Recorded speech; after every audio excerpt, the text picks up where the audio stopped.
Welcome back. I hope you all had a great festive season and are ready to get back at it. Pleasure to have everyone here for our Monday, January 13th regular council meeting. And it is now 5 o'clock. I'll call the meeting to order. First item up is the agenda. Does anybody have anything they think you have added? I'd like to believe there perhaps could be an additional item to in-camera items, or no? Yes, I would add an update to land matters in camera. I see we've got them labeled here 9.2 or 9.1, 9.2, and 9.1. Is that the first two that are linked, or is that supposed to be 9.3? Sorry, that's 9.3. So this will be item 9.4 then. Land matter. Under flight section. Ross? That's what it is. We can probably say section 16. Point 16, very good, just so we've got it on record there.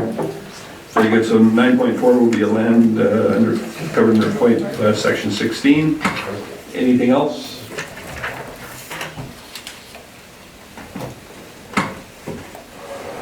Councillor Hibbs, please. I so move as amended. Very good. So this evening, as you can all plainly see there, we do have a public hearing, so we're going to adjust some items for ordering so they can fit in prior to the 5:30 start with that. We want to be as close as we can for the public hearing portion. If we go down to item number 5.5, our Anna Maria's Cafe RFP, and we'll ask that management will appoint. If you could come up and join us, please. And whenever you're ready there, the floor is yours. Thank you very much. So we're going to try something new in 2020 now. We're going to vote on motions. My apologies. So we have a motion before us to accept the agenda as amended. All those in favor?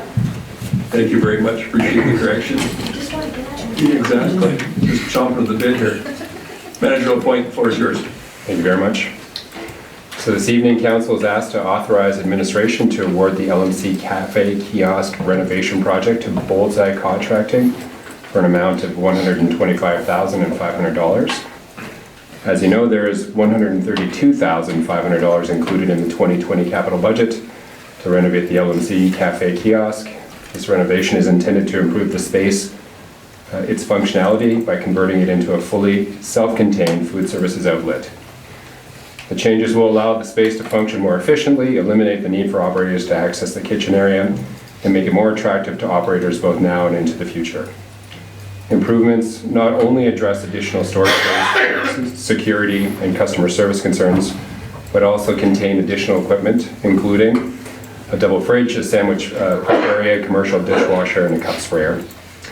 Administration is recommending Bullseye Contracting, who received the highest score during our evaluation process. It is anticipated the project will take approximately 5 weeks to complete.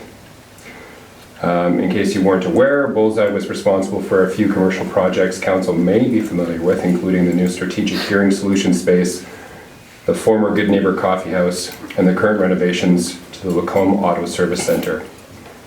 At the completion of the project, the operator has agreed to pay a market-based lease based upon the cafe's new expanded footprint.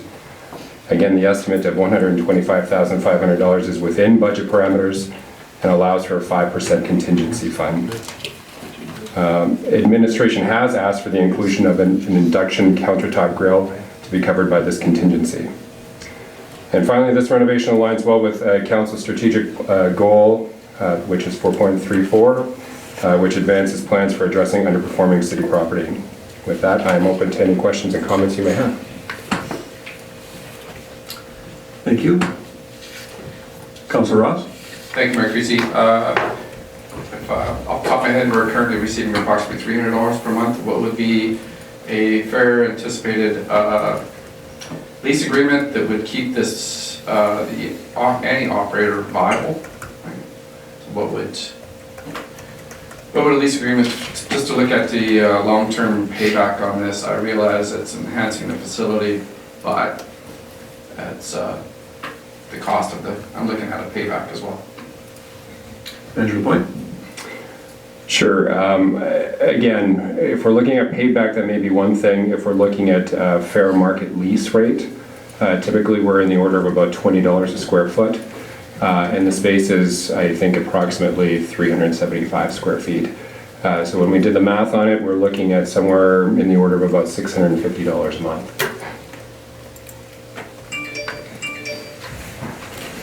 So 200 months to break even on $130,000. So Councillor Connick? Thank you, Mayor Christie. Do you have any drawings of what it would look like? Like, you've kind of got a drawing here, but I don't think this is a rendition of what it's supposed to look like in the end. You don't have anything available? Not to the degree that you're looking for, Councillor Connick. At this point, this was primarily a sketch, and the first order of business will be for them to get us some designs afterwards. So that'll be the first week of the 5-week process. Councillor Ross? thank you, Mayor Creasy. So from the current seating availability in space, what's the square footage now and what's the square footage after completion, and how much, obviously then you would know how much it's going to take up from the current NRE? I believe we're gaining 150 square feet, so approximately 40% increase in space for the actual kiosk. One of the design items that we've asked for is understanding that it's going to protrude into the seating area. So we've asked for bar stools along the one side of the cafe to gain some of that seating back. So we're confident that we'd actually be displacing probably only one table, and again accommodating that with 4 bar stools along the one side now.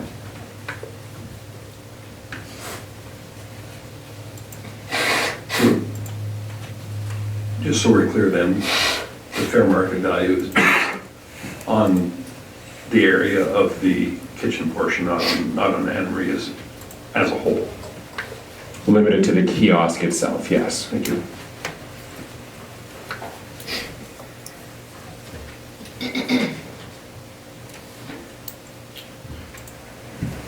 Thank Councillor you. Ross?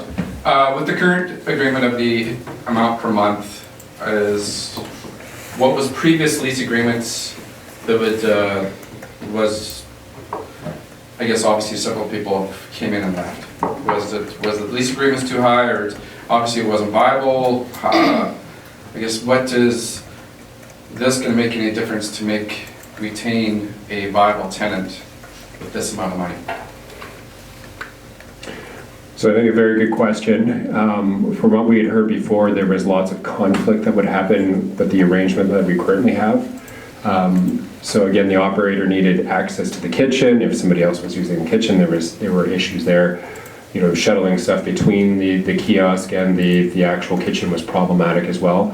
But I think you hit the nail on the head. I think, you know, where we tried to sort of take a percentage of the square footage for the kitchen and then the seating area and then the kiosk, we ended up at a point where it just simply wasn't cost effective for an operator. So the intention here was to try to limit it to simply the kiosk itself in a very similar way to the way the kiosk operates in the arena. They don't pay for a seating area. It's limited to the actual cafe or the kiosk that operates in the arena. So this premise is sort of built around that concept that exists there.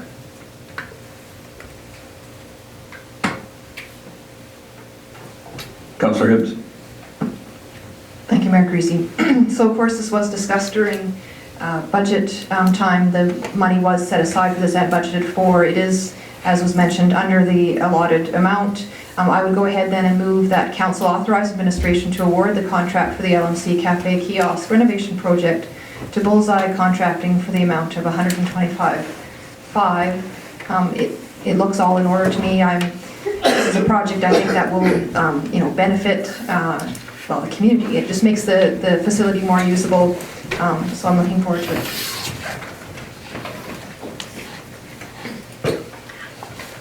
Thank you. There's the point on the presentations from the builder, there was some text in there that indicated that just as I search for it here, one of the last bullets under the stars before the contractor signing area. This is an estimate, not a contract for services. I find that a little disconcerting. This estimate is for completing a job as described above. It's based on our evaluation and does not include a bunch of things in there, unforeseen problems and all the rest of it. So can I assume that if in fact this does go through, that this number will be a little more firm than just an estimate? That is our intention. Okay.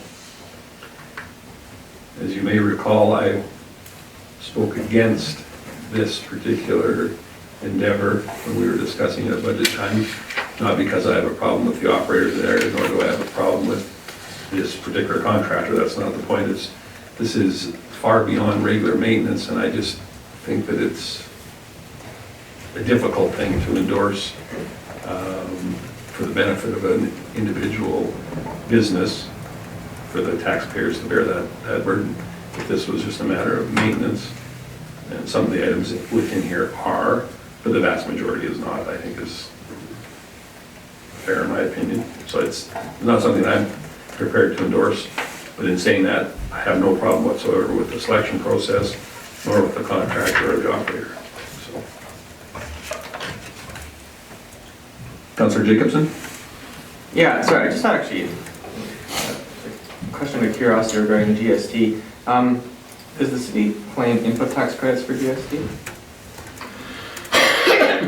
Actually, Senior Manager Reyes will respond to that question. I'm sorry, could you repeat that question, please? Sorry, does the city claim input tax credits for GST? Yes, the city Oh, they does. do, eh? Yes. Okay.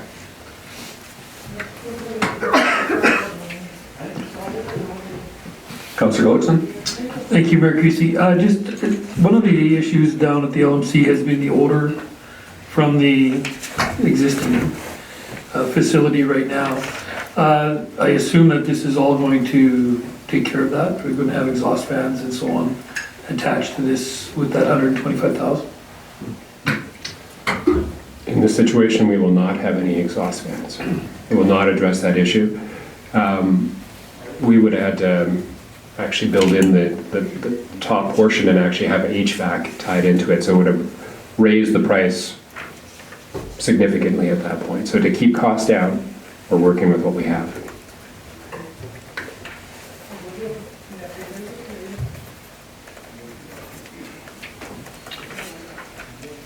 I was just wanted to address from a design standpoint, the library service counter that's in there now, is that something that is utilized? It is not at this point.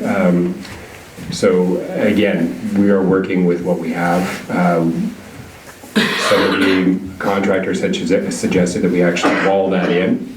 But again, they did not see a need to actually do that to increase the cost at this point.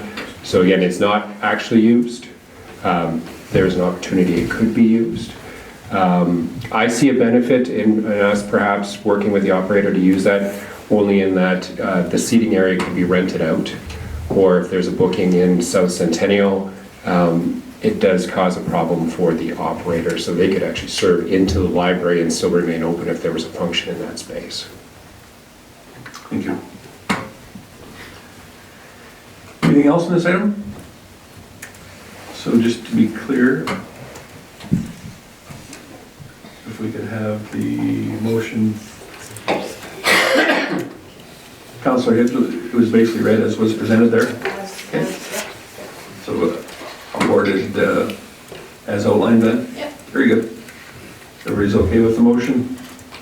All those in favor? All those opposed? Creasy, Ross? So noted. Thank you very much. Thank you.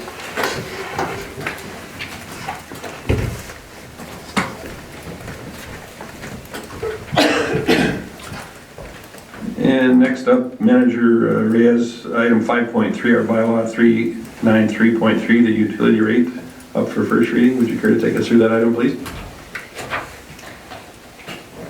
Thank you, Mayor Creasy. In accordance with the estimates provided in the 2020 operating budget, administration has prepared revisions to the rate schedules in Utility Bylaws 393.3. The 2020 utility rates are proposed for council's adoptions, and they are as follows. Water utility rates, 0.9% increase. Wastewater utility rates, 0.9% increase. Solid waste utility rates, no change from the 2019 rates. The rates in Bylaws 393.3 will be effective as of January 1st, 2020. The combined utility bill increase for the year for an average household will be $1.14 per month, or about $11.50 for the entire year. The financial implications for the proposed rates are based on a cost recovery and are expected to generate around $12.2 million in revenue for the 2020 year. Administration is recommending that council give the first reading to Bylaw 393.3. And with that, I'm open for questions or comments. Thank you very much. Anyone care to move first reading for the utility bylaw, please? Councillor Gullickson? Thank you, Mayor Creasy. I'll move that council give first reading to bylaw 393.3. Thank you very much. Given this is first reading, is there any items for clarification at this time?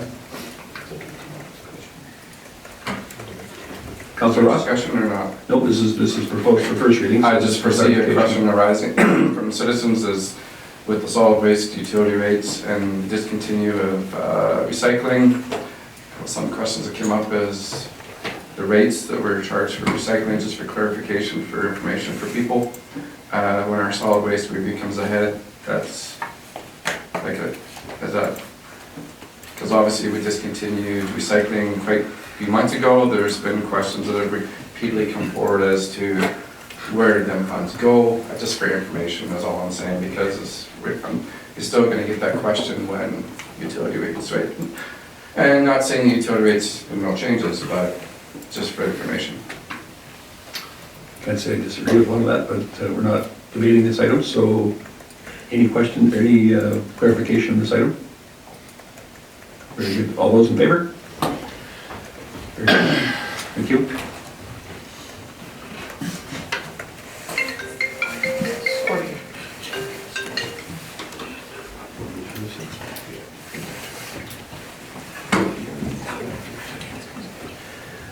Very good, so now we'll go down to the last item for request for decision, last number rather.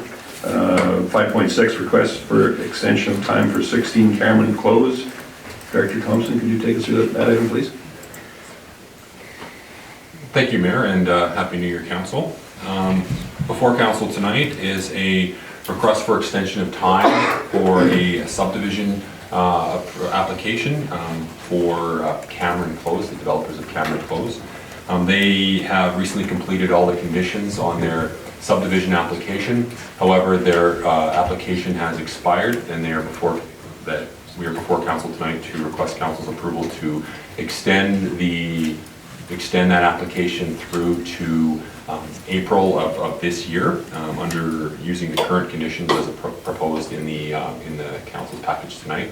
We do have all of the information to sign off on this application extension this week, for all intents and purposes, and so Council's approval would essentially revive the expired application and allow us to execute it as soon as possible.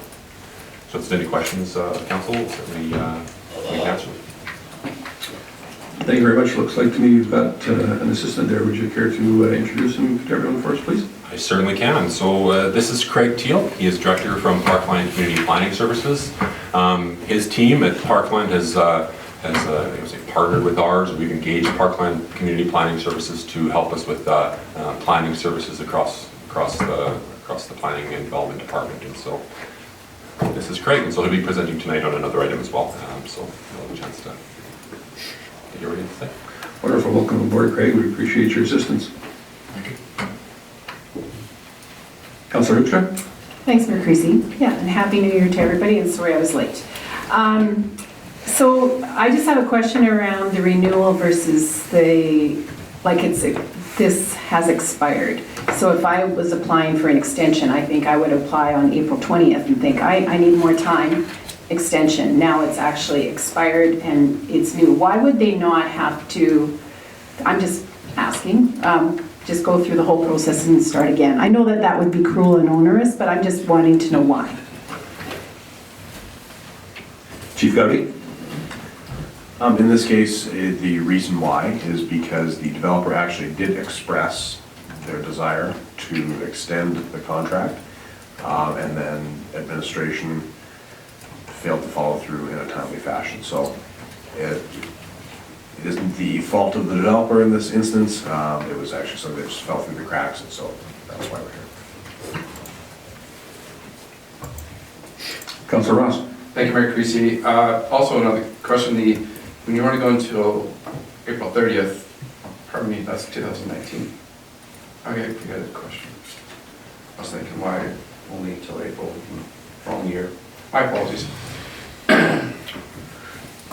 Not a problem. Anybody care to make a motion on this particular item? Councillor Jacobson? Sure, I move council grants an extension of time to April 30, 2020.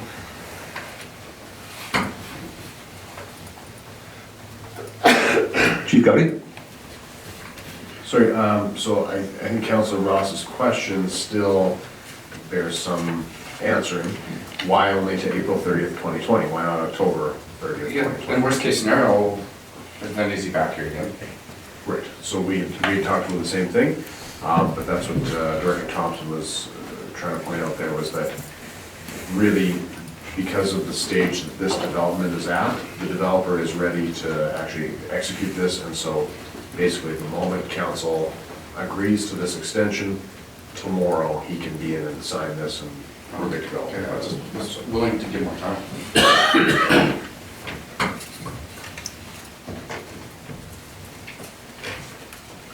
No other questions or concerns? I will call the question then. All those in favor? Unanimous? Thank you.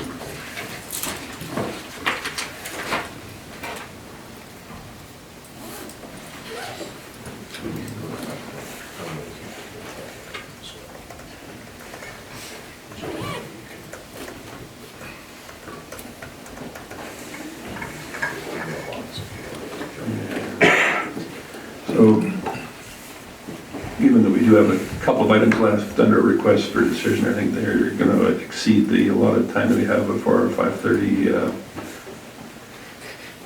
presentation here. So let's move ahead to information down to council mailbox. There a City of Red Deer letter regarding Volt, as was directed by council through our administration. And there is the request. And to date, I'm not sure what the late date of that letter was, but to date, have we received any additional input? We have not. So everybody knows where that's at. Any questions on that item? Councillor Hoekstra? Thanks, Mayor Creasy. I thought it expires in December or not. Like, I was curious, I was confused by the 9 months versus 6 months or 12 months. Like, what was it, 9 months from when? Because now we're requesting that it ends on June 30th. Is that 6 months into the new contract? And yet it says 9 months in the letter. So that would be 9 months into the new contract versus 12 months, which would be September, I think. Okay, so it runs September 1st till August, okay. Councillor Connacht, did you have something additional? Just in regards to that letter, did we speak to Blackwell's first at all, or did we just make this submission? We spoke to Black Falls administratively long before it was presented at the council operational budget, and then we did talk to them before sending this to Red Deer as well. And did you care to share your comments or no? I await a letter that will outline their position on the matter. Okay.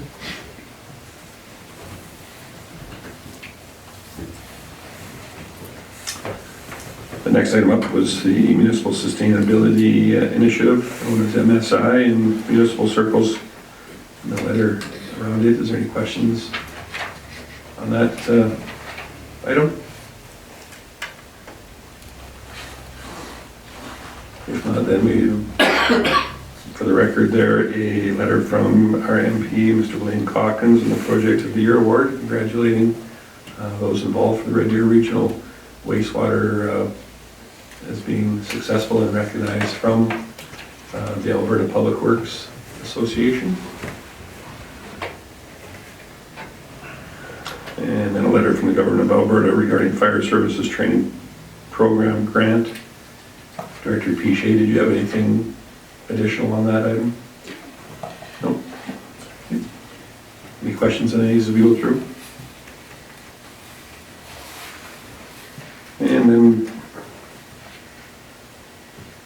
regarding the Parkland Regional Library board talk,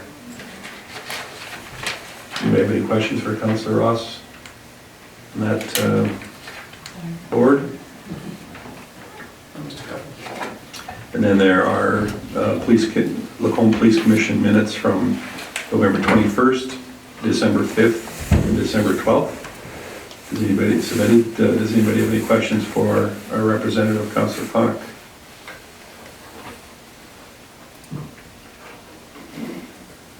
Councillor Hibbs.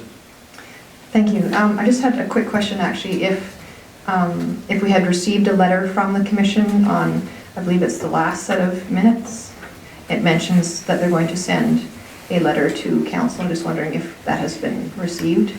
It's on page, let's see, it'd be item 5.4 under the December 12 minutes. I can read it if you like. It says, moved by John Walker to send a letter to the mayor expressing commission concerns with comments made at the December 9th council meeting. And you're asking if in fact that letter was received? Yeah. Yes, it was. Okay. I do not know if that one necessarily made the cutoff date, but Chief Gowdy, did you care to elaborate on that? Actually, because it was directed, I guess not in keeping with the direction of the minutes, it was sent directly to the mayor, not to council as a whole, so we hadn't included it actually on the... I guess my only follow-up to that, which is, I guess is fine, but maybe the commission needs to know that if they wish for council to see that, then it needs to be addressed to council. And then there was another, and I can't seem to find the bullet, I should have highlighted it. In one of these minutes, it talks about the commission wanting to look at, let's see, bylaw, I believe it's 78, that talks about term, I think it was term limits. And perhaps if Councillor Connick has comment on that, if you recall that. I'll try to find it here, but I can't find it. That's no problem. While you search for that item, I'll let Councillor Connick gather his thoughts. Just to elaborate on the letter that was addressed to myself. In fact, I did receive that from the commission, and a response will be sent back to them, and I will certainly clearly outline that should their correspondence be intended for council as a whole, that it will be addressed that way. Very good. Thank you. Councillor Connick. A couple of things. That letter was just directed to the mayor. It wasn't just to council. It was just to the mayor. Secondly, as far as term limits go, it's something that many committees struggle with, is that the idea of, and we have it as with the commission where, for example, a member will be assigned to the police commission and they'll leave after a year, and then someone will come on, but they'll only do 2 years of a 3-year term, and then, and we see this with other bodies and commission, in other committees as well, where there's some confusion as to what is 2 full-term years, is it 5 years, is it 6 years? So it's one of those things that we, as all committees, and I think that's something we've discussed as a group that we want to look at and follow up in this coming year as to what that means or what that's going to look like. That's all that was, so. We appreciate the reminder, and I think that there's going to be some recommendations, or at least a report coming from our administration that outlines the possibility of some changes in many boards and commissions. Is that fair to summarize? Yes. Very good. Did I see light on over here? We're all good? So I think we're going to leave the councillor report portion of the information section. It is now 5:30, and we will move back in our agenda to the public hearing section. Agenda item 4.1, the bylaw 400.27 to the Midway crossing lot rezoning.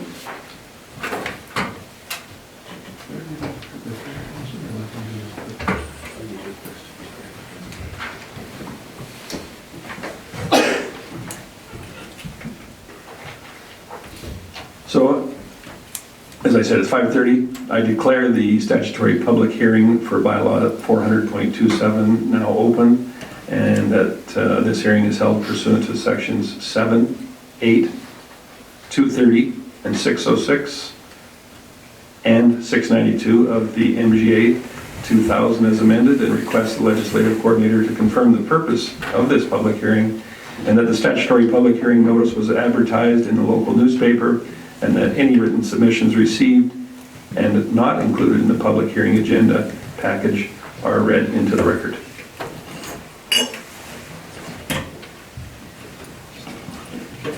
Thank you, Mayor Creasy. So, Mayor Creasy, Council, the purpose of this public hearing is to allow the general public to provide input to the proposed bylaw 400.27 to rezone lands at 5230 76th Street, which are described as Lot 1, Block 1, Plan 0123450, from future designation FD to residential multi-unit dwelling district R5. And this was given first reading November 25th. For section 606 of the MGA, requirements for advertising, public hearing notice was advertised as shown on your screens there in the Lacombe Express on Thursday, January 2nd and Thursday, January 9th, 2020.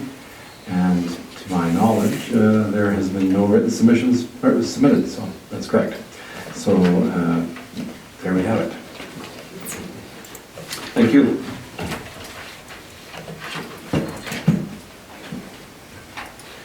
So all persons giving oral presentations are to clearly state their name, and presentations are to be brief and to the point. A reminder for everyone, the order of the statutory public hearing presentations will be as follows.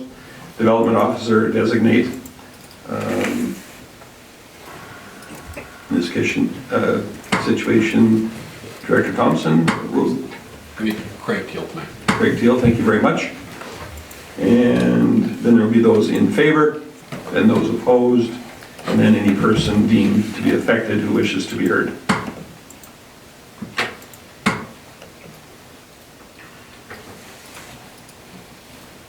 Mr. Teal, go ahead. Thank you very much, Your Worship, members of council. So as Mr. Pettipone has pointed out, this is dealing with the property that's on the west side of the city of Lacombe, just north of Highway 12 along the west side of 76th Street. It's one of the existing acreages. You can now see some air photo highlighted in pink. And it's approximately a 1.1 hectare site. And the redesignation would allow for future multifamily forms of housing to be developed there, consistent with the West Area Structure Plan and also with the Midway Center outline plan. Administration recommends approval as presented, and be happy to field any questions. Thank you, Mr. Teal, appreciate that.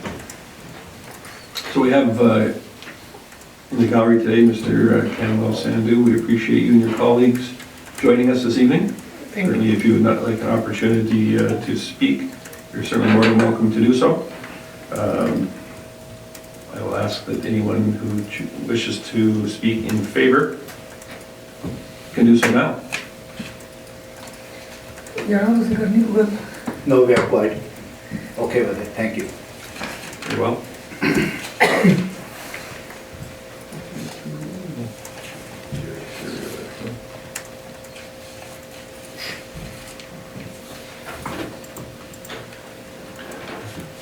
So once again, I will call for anyone to speak in favor of this this bylaw 400.27. Please come forward. And third and final call. Is there anyone who chooses to speak in opposition?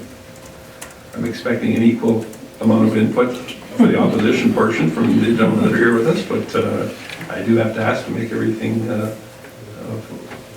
above board and follow the MGA. Second call for those in opposition.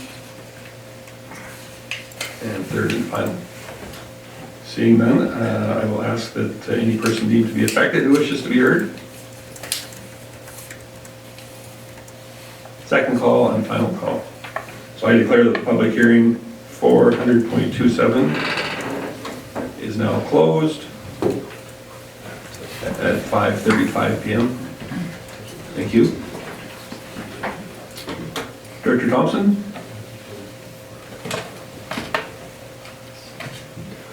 Certainly, if there's any questions of council tonight about this proposed rezoning, we are happy to field them. We are recommending council give second and third reading as proposed if there are none. Thank you. Do we have any questions or concerns at this time? Councillor Connick? I would so move that council gives second reading to 400.27 as presented. Thank you. I see no other lights on, so I'll call the question. All those in favor? It is unanimous, unopposed. Councillor Gullickson? I'll move that council give third reading to bylaw 400.27 as presented. Thank you. Last chance for any questions or concerns. Very good, I'll call the question then. All those in favor of third reading? And I see none opposed, that's unanimous as well. Thank you, gentlemen.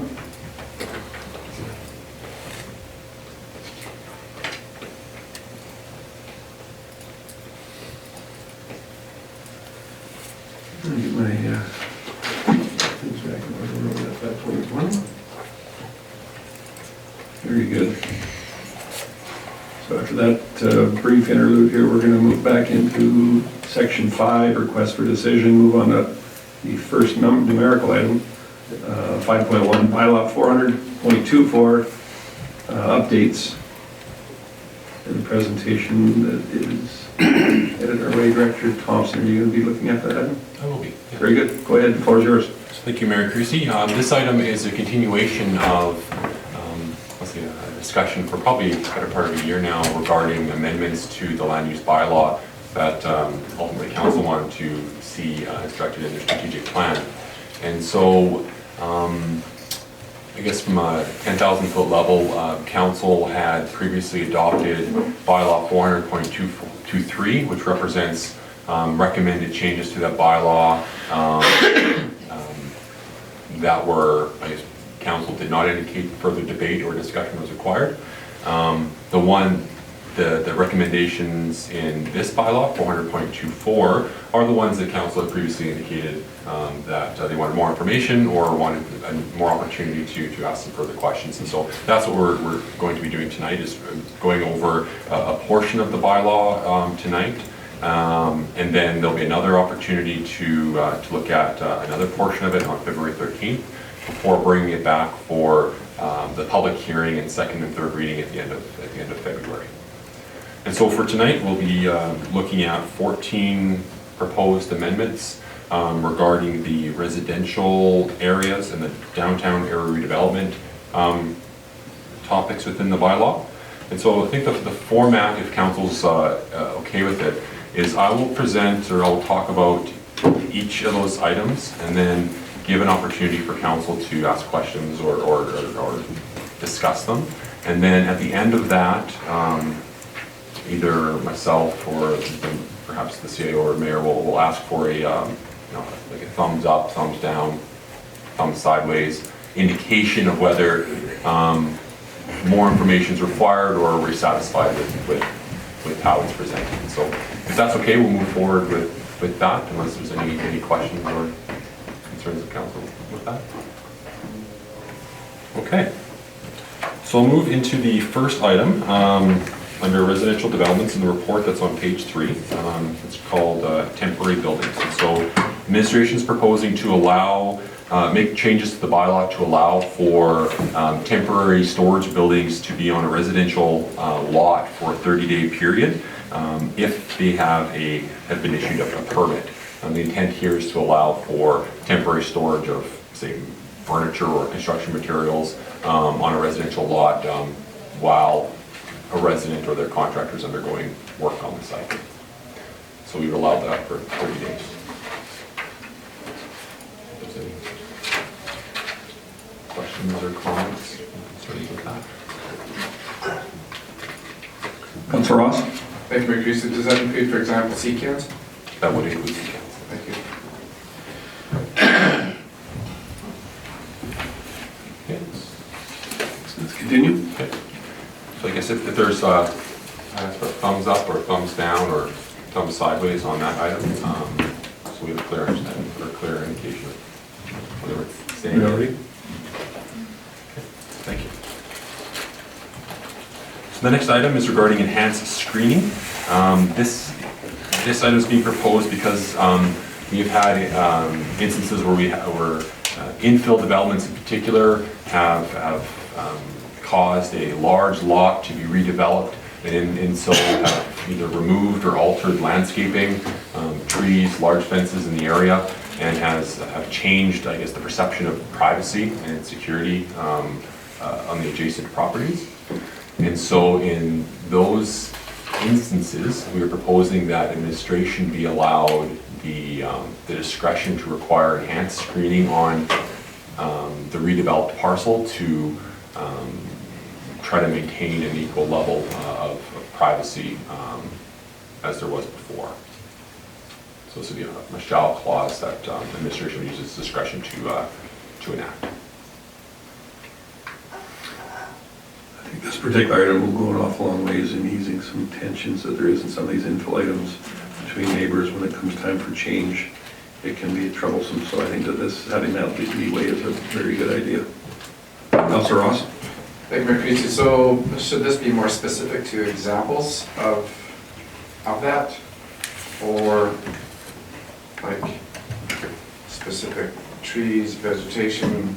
It seems pretty broad right now. Does that make it easier, or is it better to be more specific? I'm just asking, throwing it out there. Yeah, I think there's a fair bit of debate on that subject, but I think to keep it a little more generic allows some flexibility, which is basically the overall intent of this entire section.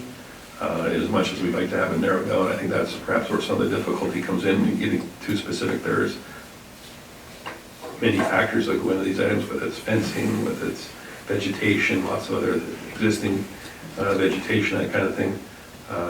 Unless I'm all wrong, please feel free to add to or correct me. Chief Gowdy? That is correct. I would just also point out the rationale and what's proposed here are kind of a general narrative to try and put it in as straightforward layman's terms as we can. There is an actual bylaw amendment associated with this that has the very detailed language, which you'll be seeing with the second and third reading as well. And was included with first reading tonight as well. Thank you. Any other concerns with that one? Any other? Councillor Gullickson? Thank you. It says that it just applies to multi-attached housing and a detached dwelling. But on some of these lots, if they came in and built a large house, would there still not be the similar concerns? Like, single-family home may have similar issues as a multifamily development. Although that is very true, that a large home with many rooms could have a similar concern, that isn't the concerns that we see raised in the neighborhood. We typically would see concern when there is multifamily going in related to parking and sort of concern about the repair of the property and the maintenance of the property, but typically the redevelopment into another single family home, most times that's supported even by the surrounding neighborhood. Seeing no one else, we'll get an indication on that. That's relatively clear. Landscaping and front yard parking. So this next amendment speaks to the establishment of a landscape buffer between parking stalls. This is intended to provide well, a couple things. One, to complement some more complementary front yards when it comes to infill development. It also will allow for the space for snow storage on front lawns where you have multifamily development and driveways that are adjacent to each other. And certainly it provides for just an enhanced bit of landscaping in the front yards of multi-unit residential buildings.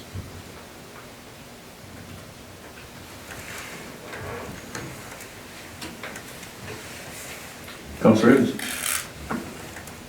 Thank you, Mayor Creasy. I get where this is coming from. Sometimes with a new development, it looks like it's like the front lawn is like a parking lot. I guess my only comment is that this buffer doesn't obviously specify as to what that would look like. The only thing that I would not want to see would be specifically if it's a narrow strip of landscaping and it's just like pebbled or something like that, that it essentially doesn't actually serve any purpose. It will still look like a big parking lot in the front of the curbside. So I guess that's my only comment on that.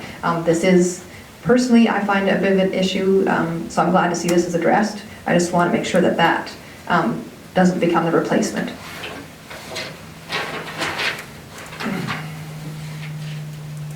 Councillor Jacobson. Sure. So I'm personally definitely not in favor of this because one of the biggest tugs from the development side of it that you get is balancing the parking requirement with number of units when you're trying to figure out how to make a space work. And the experience that I've always had is that parking is a big issue for folks. Landscaping, not as much. And I can certainly see a scenario where if you got a site with more than 3 units, where you'd be giving up 1, maybe even 2 parking stalls for some landscaping, which would then inevitably require you to have less units on a place you could potentially have more. So maybe there's some very specific, for lack of a better word, prime cuts of downtown development where this is maybe appropriate, but for a large chunk of dilapidated infill areas, this is going to be very prohibitive to development. So I'm not in favor of this. Thank you. Councillor Hoekstra. Thanks, Mayor Creasy. I guess I'm curious in relation to that comment, why would you have parking in the front if it's in this infill area? Because most of that area has back alleys. So isn't this only going to apply to areas that have no back alley? Am I correct there? So Councillor Hoekstra, on this particular item, I do not believe this is just for infill items. This is for multi-residential or multi-unit residential sites, period. So not necessarily just in. Right, I'm just kind of following up where Councillor Jacobson was going though. I just don't understand why you would have the parking in the front, period, but I'm assuming this is only for areas where there's no back alley. Or not? In some instances, I think it can be from both, in fact. Director Thompson, would you care to elaborate on that? Yeah, I can. There's also a little bit later in the recommendations, we're also making, including in the proposal, the softening of some of the requirements to park in the back and to have parking be more consistent or complementary to what the neighborhood parking is. So if there is an infill situation on a block or a street where there is, say, existing front parking, then the proposal is that we would consider that in the parking scenario that the developer is proposing. And so it is possible under the new provisions that we'll see some more front street parking if there's already front street parking in the neighborhood. So it may be different from what we've seen in the past. Chief Cuddy? So I just wanted to point out also that the actual amendment is that the Development Authority may require enhanced screening for any multi-attached housing structure which is adjacent to a detached dwelling. And so I point that out because it is a discretionary thing where if it didn't make sense, there is some discretion for the Development Authority. And it wouldn't just be pebbles, it would have to be something that visually screened the parking from an adjacent property, so something with some height. So, It's not the parking issue. Yeah, we're talking about between parking stalls, not between properties though. I too had some reservations when I initially read this item, and that as much as I want to have the flexibility for developers to be able to bring creative solutions to administration, is our intent to have this screening between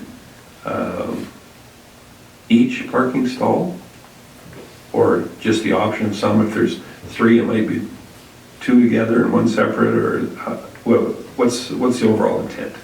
The intent would be to provide a separate and distinct parking spaces per unit. And so if you would have, say, 3 units fronting the street, that if there's 2 parking stalls per unit, then they would provide a separate distinct, this is for this unit, this is for this unit, and this other one's for another unit. And so I know the bylaw is I guess, is vague, or does not specify the type of landscaping certainly, or what that means. And so what we can do is we can provide some more clarity on that prior to second reading, and then highlight that as a consideration for council, if council would be open to that with some more clarification. However, if there is no appetite for that regardless, then a thumbs down tonight would mean we would just remove it from the consideration moving forward. Okay. So once again, this is primarily for the appearance, as someone had referred to it, Councilor Davis, it's just this sea of concrete on a given property, to try and break that way, or is this to prevent conflicts between owners or tenants, or what's? No, I wouldn't. Not that I'm not aware of the owner, the conflict between tenants, other than it provides a buffer for snow storage in the winter. So if you're that middle driveway, you'll have a place to put snow between the units without having to put it onto the street or to put it onto someone else's driveway. And so it does relieve that potential conflict. But certainly it's the separate and distinct parking units and that sea of concrete feel that comes with it can come with multifamily units with parking in the front. Okay, thank you. Anyone else have an indication on that? Thumbs up, thumbs down? I'm kind of, so not an overwhelming acceptance, but that one's a bit of a stickler. Next. So the next item is regarding accessory buildings, these being garages and sheds and like. We are proposing to, I guess, ease the restrictions of accessory buildings when it comes to large lots, particularly in the residential light industrial district and the R1 districts. There are, in the bylaw, there are 3 triggers that govern the size of an accessory building. The first one is the footprint of that building compared to the size of the lot. So it's 15%. It can be no more than 15% of the whole lot coverage. The other one is, I put 60% of the principal dwelling, so you can only be 60% the size of the main dwelling of the house. And then the third one is, despite those 2, it cannot be any larger than 70 square meters. And so for most lots, that kind of works out. But when it comes to large lots, the limiting factor becomes the 70 square meter footprint size. And so what ends up happening is for a large downtown lot or a large pie lot or some of the acreage lots within town is they're limited to building garages or sheds or anything on their property to 70 square meters. And what tends to happen, or what can happen, is they will build multiple 70 square meter buildings in order to meet their needs or meet their desires on that lot. And that is well within the bylaw to do that. The restriction is only on the overall coverage of accessory buildings, not necessarily the number of accessory buildings. And so when it comes to those large lots, we are proposing that the 70 square meter limitation be removed. The accessory buildings would still be limited in terms of 60% of the house size and 15% of the overall lot coverage. So likely it will be the house size that limits the size of a garage, so it still has to be smaller than the house. But certainly they could build something a lot bigger on a large house with a large house and a large lot than they could right now, as proposed. Councillor Ross? Thank you, Mayor Creasy. So, correct me if I'm wrong, but was there an issue with height versus, for example, if you put say if you have a 32 by 32 garage, you want a secondary living, say, concrete garage? Was there an issue with height comparing to the height of the house? So is that going to be more flexible now, or? There is limitations to the height of a secondary building or an accessory building. I believe it is typically I think 1.5 meters shorter than the primary building, somewhere in that range. There is no change proposed here to that requirement. So the accessory building, even if it were oversized, could not be substantially higher than the house, for example. Director Thompson, did you have some additional information on that item, or no? We're good there?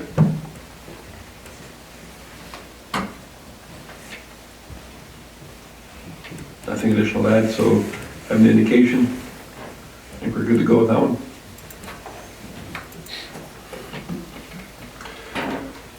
Continuing on with parking design, we are proposing to make changes to the land use bylaw that allow for more flexibility in terms of parking. There is a should clause in the bylaw right now that says infill developments must or should design their parking to be off of the lane, and that has been left up to interpretation and has caused some friction, I'll say, between the developer and the city in terms of what that should means. And so we are saying that the parking should be complementary to the neighborhood. So factoring in what the current neighborhood looks like in terms of where the parking is from the front to the back is a factor in our decision on whether front parking would work for a particular development or not. And so that the proposal allows us to make that call.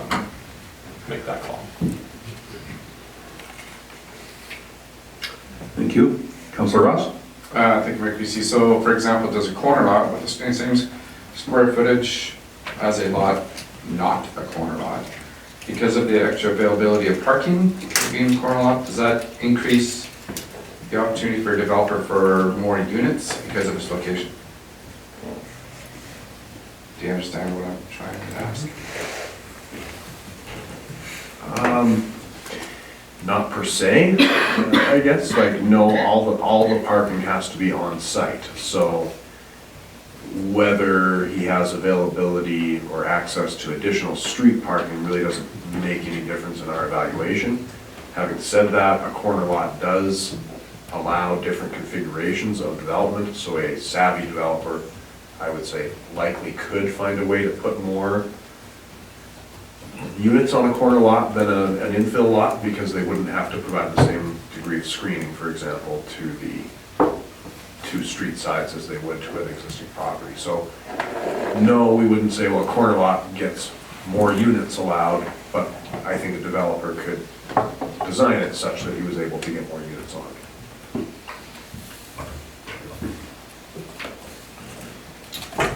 Nothing additional? What's our thoughts on this one? Good to go. Next. So the next item is regarding garden suites, or particularly garden suites and parking related to the garden suites and secondary suites. And so regarding garden suites, there is a size limitation in the bylaw. It's 75 square meters. That is a maximum size for garden suites. So we're proposing that instead of having that arbitrary size limitation, that specific for garden suites, that garden suites be treated just like accessory buildings. And so the three limiting factors, the 70 square meters, 15% of the lot coverage, or 60% of the primary dwelling be used, apply to garden suites as well as accessory buildings. So just to align those align those size regulations. The other amendment included in this section is the allowance of tandem parking. And so this is where we have development, say, requires 2 parking stalls, and based on the site configuration, it can be efficiently designed to allow for these parking stalls to essentially stack on top of each other. And this amendment would make it clear that that's permitted. That's an allowable configuration for secondary suites and garden suite parking.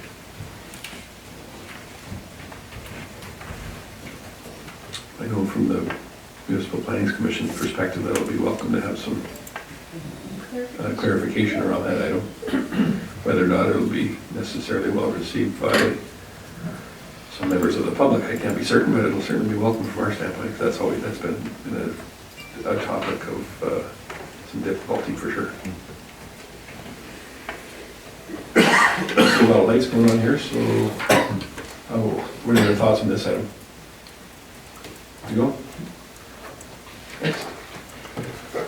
Next item continues with garden suites. It's I guess an amendment to something that's currently in the bylaw. It is for the allowance of a developer to pre-select lots which will include garden suites or secondary suites, and at the outline plan stage. And so when they come forward with a development proposal, they can pick which lots they'd like to see have garden suites or secondary suites. And if they do that at that stage, they will be permitted uses in those areas rather than discretionary uses as they would be otherwise. And so this means that for 5 years from the outline plan approval, those lots will be considered permitted for garden suites or secondary suites, and they would not have to go through the discretionary approval process through the city. It's a much more straightforward and easier process to get approval for those things. And so it just opens the door for secondary suites and garden suites and slightly more intense development in a new neighborhood to happen hopefully quicker than it has. Questions with that? Councillor Connick. Yeah, I'm just trying to, I can see how it makes sense for a developer, but like for example, let's take Cameron Close and let's pretend that those lots are bigger than they are. And I buy one, but it's not been pre-designated, but then 5 years down the road, I want to put a garden suite on it. I still then have to go through the process as a homeowner. Like I said, I guess it makes sense from a developer standpoint, but I think you're hindering future buyers' abilities to develop a garden suite per se. I mean, I don't know why. I mean, if the developer wants to put one there, he's going to put one there. If he's not, he's not. I don't know why we have to. I don't know. It doesn't. So I guess some clarification on this, if we could, Director Thompson, by giving that 5-year window of permission, or permitted use rather, we're not necessarily saying that the developer is going to necessarily install them there. It just means that the individual who owns that property does not have to go through the process of going through NPC and whatnot to in the hopes of gaining approval. Is that correct? That's correct.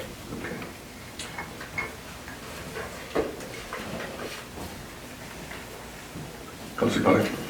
Which I get, but again, if I buy one of the lots that aren't pre-designated, I still have to go through the process. And it's, what is it, 10%, 12% of a block? So, like, I don't know. I guess like I said, it helps the developer. I don't see how it helps anyone else, but I'm not sure. Chief Cowdy?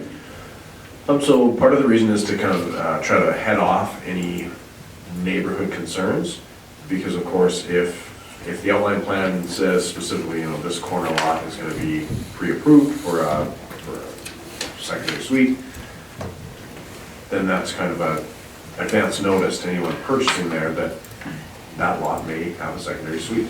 It doesn't necessarily eliminate your ability as someone coming in and purchasing a different lot from applying for one, but it would give you the certainty if you thought that was something you wanted to do, you could purchase one of those ones that's been pre-approved and be guaranteed that if that's a portion of how you're gonna pay for your rent, for example, you know that you're gonna be approved for that secondary suite. It's not a up in the air thing that you have to apply for once you own the lot. So it was about providing some certainty both to the purchaser and to adjacent purchasers about what's the future plans for that lot. And so by the same token though, if I know that the lot next to me is approved for a garden suite, then I might not buy that lot because I don't want to be next to it. I don't know, I just think it makes it harder. I don't think it's making it any easier, but it's not a hill to die on, it's just some observation. Councillor Jacobson? Couple of questions. Why only 5 years? Because we were anticipating sort of the concern that Councillor Connick brought up, that what happens if someone buys that and 8 years later they haven't developed anything and I come and I want to develop something, then it's likely MPC might look at that and say, well, actually, there's already all these pre-approved ones, we can't add another one for you. Whereas this way, if 6, 7 years down the road, they haven't been developed, then new applications can be considered on their own merit. Okay, so then a couple more follow-up questions. So then you're going to identify these, if this is approved, you're going to identify these based purely from a planning perspective of the lot and nothing to do with the existing structure, correct? Correct, because these would only be on new subdivisions. So this wouldn't be on existing areas, this would only be on new outline plans. Oh, it's only new outline plans. Okay, and so then you raised the point that I had a question on. Yeah, so if person A wants to come in and apply for a secondary suite, but they're on a street where there's that 10 or 12% have been pre-approved, but none of them have been built or applied for, then you're anticipating that that application will be prejudiced even if he or she is the first application on the street, if they're within that 5-year period. So I don't believe that there is the opportunity for them to pre-identify the full 10 to 12% maximum in that neighborhood. I think that it is limited. Director Thompson's going to have a look. Secondly, I would say, yes, you probably would, and if it was your plan to be the first one in to create a secondary suite, it would be best to purchase a lot that has been pre-approved for the secondary suite. Because I'm in favor of most of this in theory. I like the idea of the certainty of that being approved, and that creates a lot of clarity, certainly at the negotiation stage of acquiring property and all that. But I would not be I would not be in favor of it if the scenario that I just told you unfolded. I would only be in favor of it if there's some kind of mechanism that if, you're on street A and, a person comes with an application for a lot, that is not on a pre-approved site, and that if it's approved, then one falls off the pre-approved list so that they're not being prejudiced, and then as it fills up, it would go that way. Because I would be, I suppose, pretty choked if I'd come with the application and really nobody was taking advantage of this, but I got told no, right? So I have just looked at the amendment. It does not contain the maximum that I just proposed, but we will amend it to, I think that actually would address some of these concerns if we said, it says it counts towards the percentage, maybe there's only 5% that can be pre-approved, and that way there's always some room for additional discretionary applications.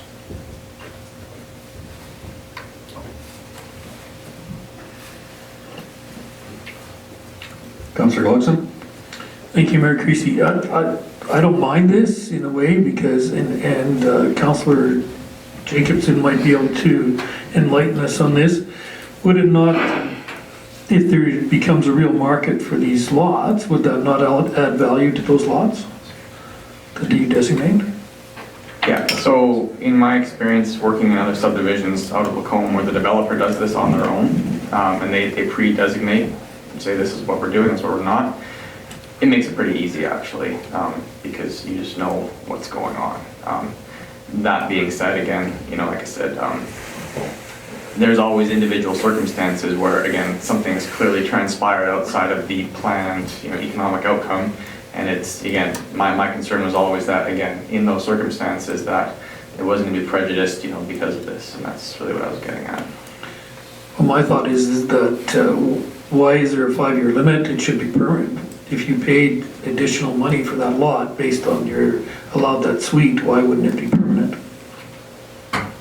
Yeah, and I would agree with it. Pardon me, can I follow up? Go ahead. I would agree with that, notwithstanding the previous comments of, if the street's been filled up already, so be it kind of thing, right? But, yeah. Councillor Humes.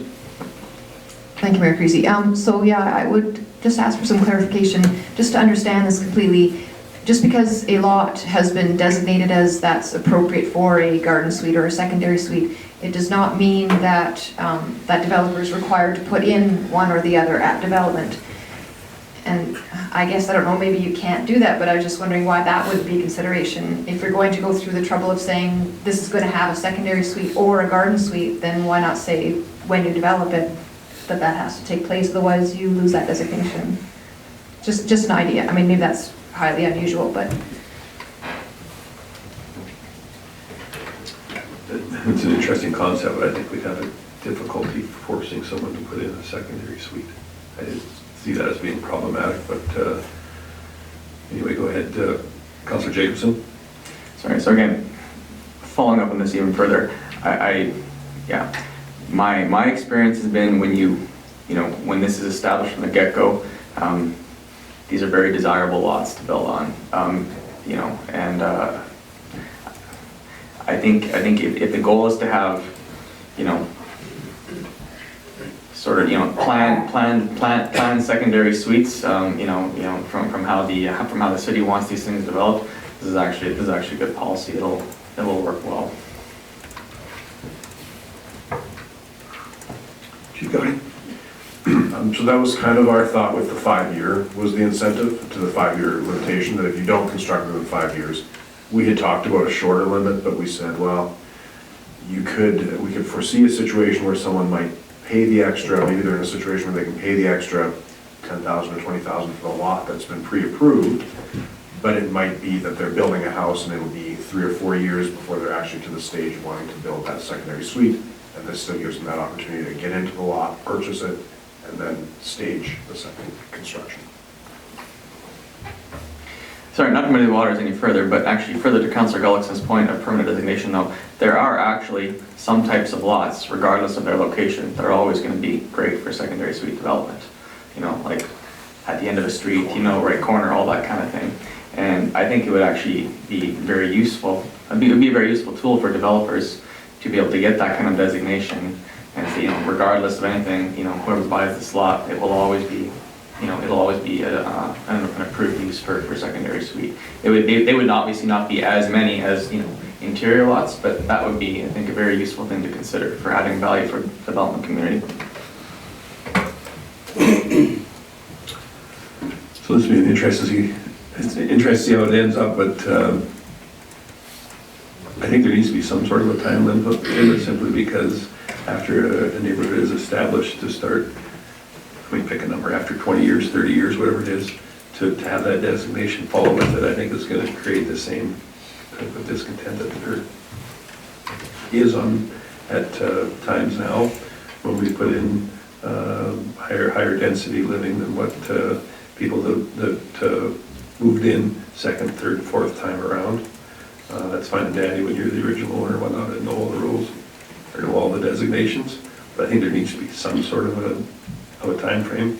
Maybe 5 years isn't enough, I don't know, but I think there has to be something. That's why I'm going to give you the sideways thumb. How's that, grab it? Anybody else? Was there any other items pertaining to this section, Director Thompson? Not particular to this topic.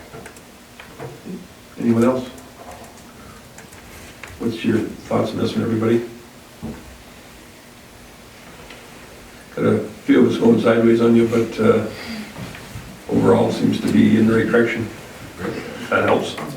It does, thank you. The next item is regarding R5 designated lots. We are proposing to reduce the maximum coverage, lot coverage allowed in the R5 district from what is currently 75% to 65%. This is to attempt to provide a distinct transition between R5 and R6 lots. As it stands right now, the parcel coverage on R5 lots is identical to R6 lots, and so this would allow for a transition from less dense to more dense development through these various zonings. And so, yeah, so if there's any questions of council, we'll take them.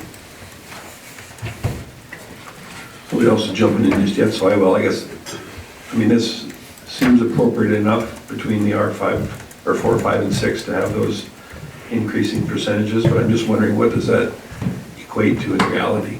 Does that 10% difference genuinely make any difference?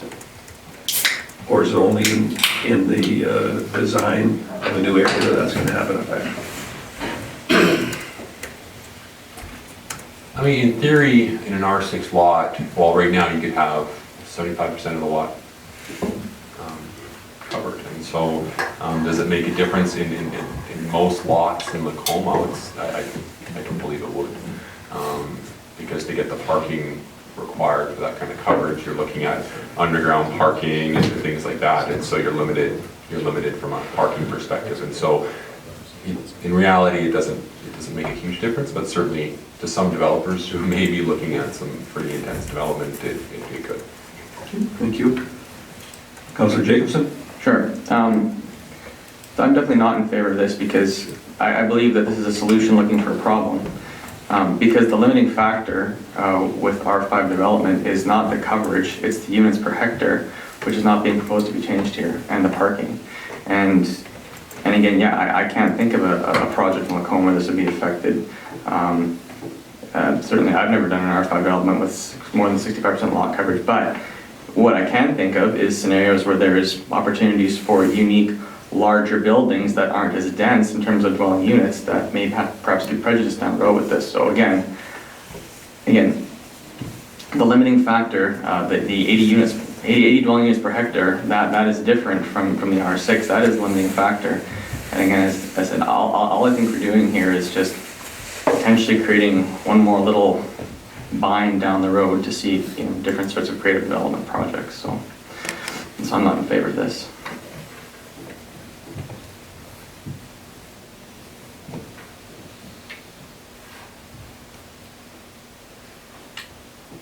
Seeing no one else, we'll ask for an indication on this one then.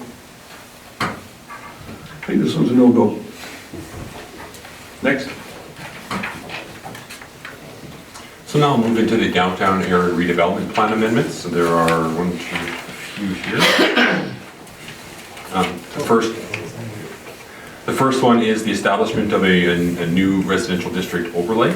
It's kind of what I like to call dark light. It's the establishment of an overlay in the remaining areas within the downtown area redevelopment plan where there isn't currently an overlay, and it doesn't really affect anything unless the second item on this agenda, second item within this on this page is approved, which includes the establishment of a 2-meter setback and 2-meter wide setback in the dark area. And so the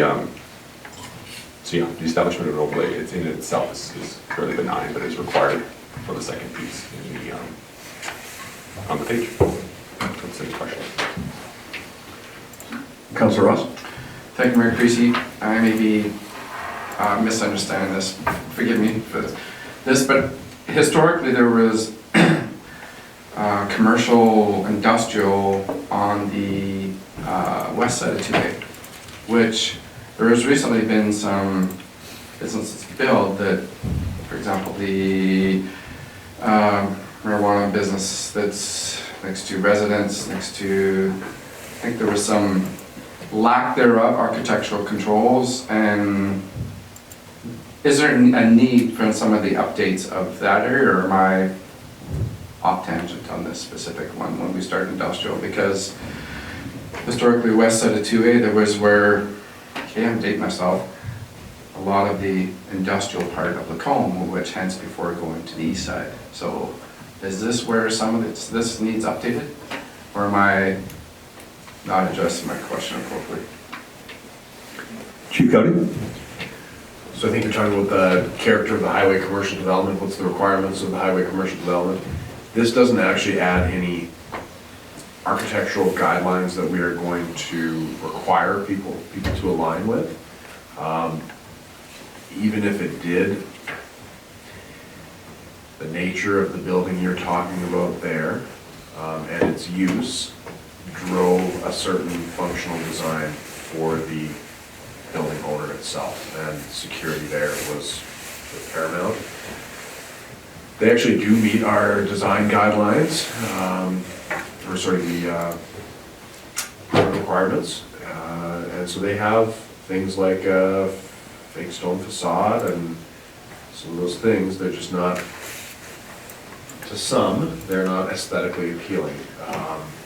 I'm not sure that you will get away from that. Even getting it to the stage that it was at, that development was tough because of the regulations that they're also meeting through Alberta liquor and gaming. It was just concerns brought forward with the perception of the building. Felt that it could have been significantly better. Do you want to continue with the part 2 of that item? So the next item is regarding a side yard setback in the DARP area. We're proposing to increase the side yard setback from 1.5 meters to 2 meters.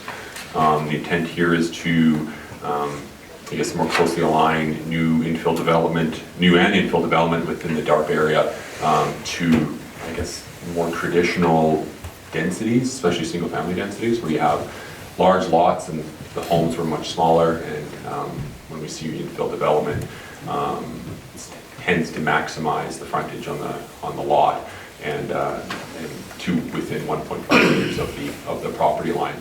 And so by providing a greater setback, it provides some buffer, some separation between the edge of the building and the property line, and hopefully create some more cohesive look and feel within a development. And so our proposal is to increase that side yard setback to do that.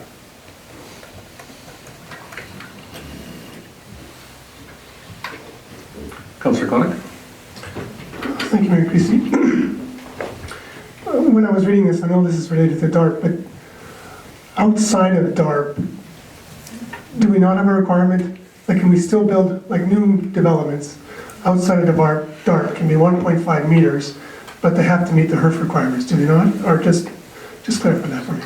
Yes, that's correct. Okay, thank you.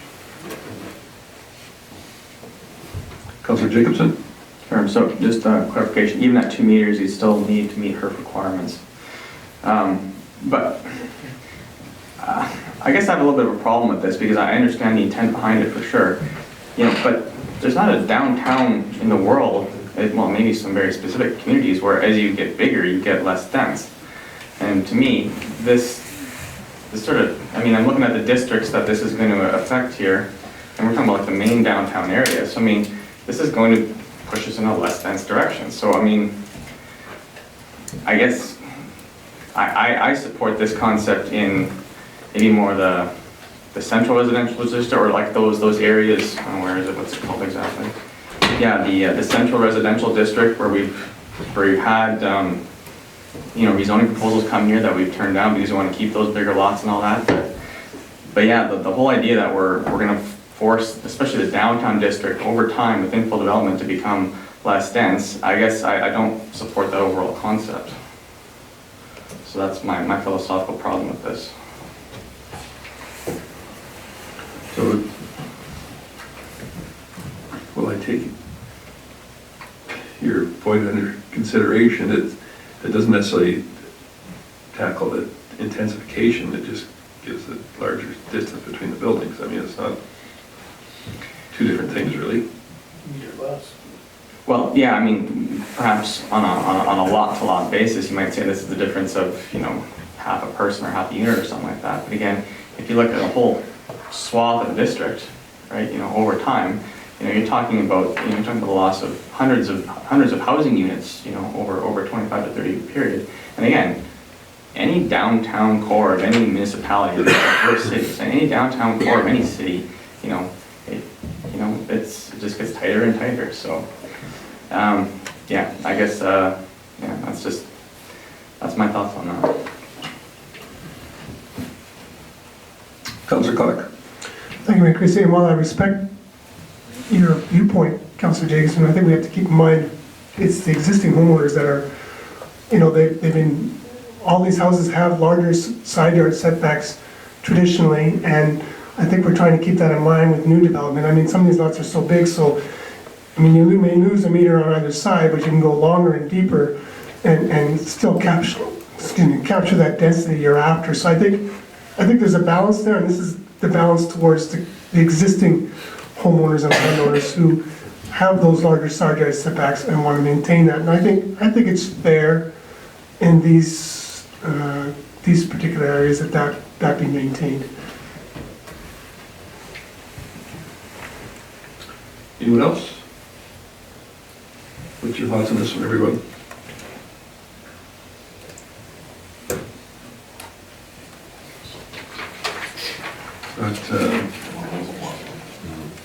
Not total appreciation for that one, but a majority. Next. So the next item is regarding the design of accessory buildings. There are provisions in the land use bylaw which require an accessory building to match the exterior look of the principal building, and that has been fairly limiting in some cases.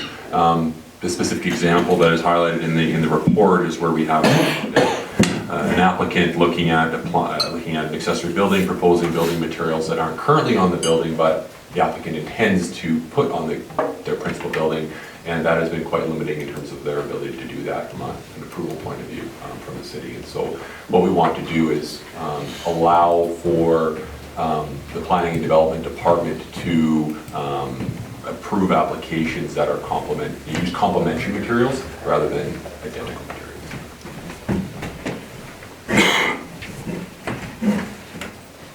So just so we can better understand this one, perhaps it's vinyl siding instead of clapboards, or artificial shakes instead of cedar shakes, that type of thing, or?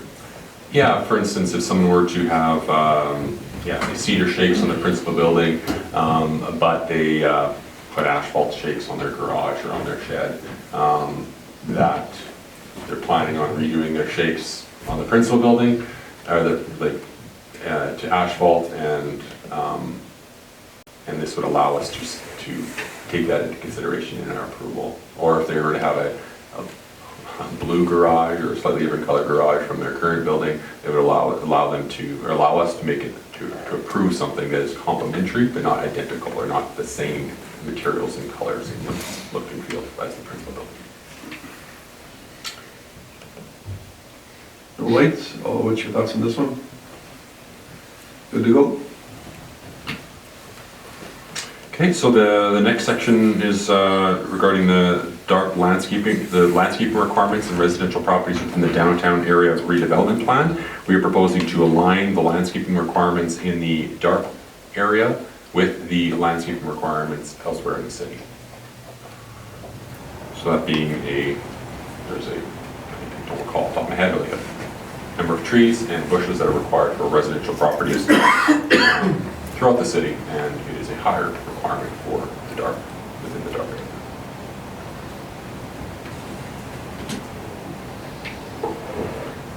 Got a bunch of questions here either. What's your thoughts? Good. The next item is regarding parking design flexibility. This will allow infill projects to be provided from the street or the lane, and it would allow the developer, or allow the city to consider proposals from developers that utilize both the lane and the front for parking. Right now, the land use bylaw encourages developers to consider lane parking only in the downtown area.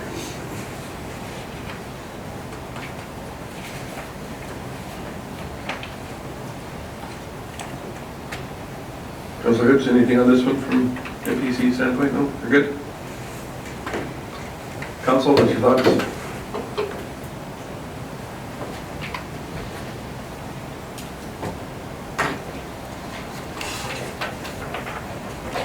Councilor Jacobson? Sorry, I just had a request before we move on from this, since it's the end of the presentation here tonight. Certainly. There was something, and I was going to bring it as a notice of motion later, but it's actually perfect that we're talking about this now, so I'm going to request that administration at least include this for the next discussion in the ARNAs. It's part of our strategic plan, actually, that there's an MDP review to better align that with council priorities, and I know that was my item, and it very specifically related to the fact that on 2 occasions, when rezoning applications have come from the central residential district to rezone large R1 lots, because that aligns with the language in the DARP and the MDP, and administration recommends it, it has been clearly rejected by council. So I remember this was right at the very beginning, and there was discussion to realign that with the wishes of council, so at the very least it's going to be communicated effectively to developers when they come in that, you know, this is not what's foreseen for this district. So I'd like to request that that be researched and included for a yea or nay here in the next round here. Chief Gowdy? So I just want to be clear what's being requested. What is being requested, to my understanding, is an amendment to the municipal development plan that would talk about the overall intents of the central residential district and general support or not support for increased density of R1 lots. Councilor Ross? Thank you, Mayor Creasy. This is just a comment of which you get some feedback, but I respect that demand dictates market on these bigger lots, but yeah, all the perception you constantly see with these bigger lots is it's always turned into a duplex or fourplex. And yet, when you have an entire new subdivision, be it Elizabeth Park or Hanners or Browns that was created, there was percentages based upon multifamily housing and single-family housing or whatever. And yet, and I was told that approximately there's approximately 460 lots downtown that are bigger lots. And I guess this is just a thought I think we need to consider is, without having a percentage of a, say if you divided the 460 into 4 equal zones, so to speak. But the way it's going is it's always constantly duplex and fourplex. I guess the long term is that the perception we want to have of the downtown bigger lots is that it's just all going to be high density duplex fourplexes, because that's what the image is starting to be. It's very rarely that it's a single family house. It's a duplex fourplex. So it's just something that I think long term needs to be considered. I guess it's just perception that the direction that the whole downtown is just going to be high density. And going down the road 10, 20, 30, 40 years, something that's going to be looked back should have had more guidelines, but that's just a perception of change. I guess, should there be more guidelines? That depends who you talk to. Some would say yes, some would say no. Just by their very nature, those larger lots that are chosen for landfill, or for infill rather, for various reasons, just by their very nature, tend to go to multifamily units for sure. It's not to suggest that those same lots are not available for people to purchase to put single family units on. It's just that I would say, in general, that has not been the case, and we see very few people that are willing or choose to do that for whatever the reason. That's their business, but it certainly does lead to some neighborhood discussions anyway. Councillor Gullickson? Thank you, Mayor Creasy. Just some clarification from Councillor Jacobson on his request. You want it so that a developer comes in, he knows that the only way you're going to get this is it has to go to council. Is that correct? Is that what you're talking about? For a subdivision, Councilor Jacobson, sure. Sure, no, I don't want that. So, as it stands right now, the language that's in the municipal development plan clearly states that the focus is to take these larger lots and increase the density when possible and appropriate. So developer A comes in, either buys a lot or has negotiated a deal and then goes to get this rezoning done, reading this document, that this would be supported by council. And I guess it was by whatever council did this document way back when, or maybe in theory it's supported. But as it turns out, in this specific district, the central residential district, which again is not, it's on the very outskirts of this whole downtown plan, that in successive decisions, council has always voted to keep these large lots as R1. So my point was just to simply change the language of the MDP to reflect that, so it doesn't create any confusion for a developer when they're in talking to administration, and administration can say, no, this is what the plan is. And I think you're exactly right. Traditionally, there has not been very few went that way. Council has chose to keep them as R1 for a variety of reasons. So if that's in fact the way it's going to continue, I think you're right, because it does mislead, or it can be misleading to developers. So that's a fair statement. Chief Gotti, you had an additional item that I missed earlier. It's been discussed a bit, but I was just going to draw the link between Councilor Ross's comments about density in this zone and Councilor Jacobson. I think that's the same issue actually being talked about, and so we'll bring something probably to a committee meeting that talks about, or gives council the opportunity to provide some more direction as to what our municipal development plan should say about the central district, and whether we want to see an increase in density or whether we want to see something else there.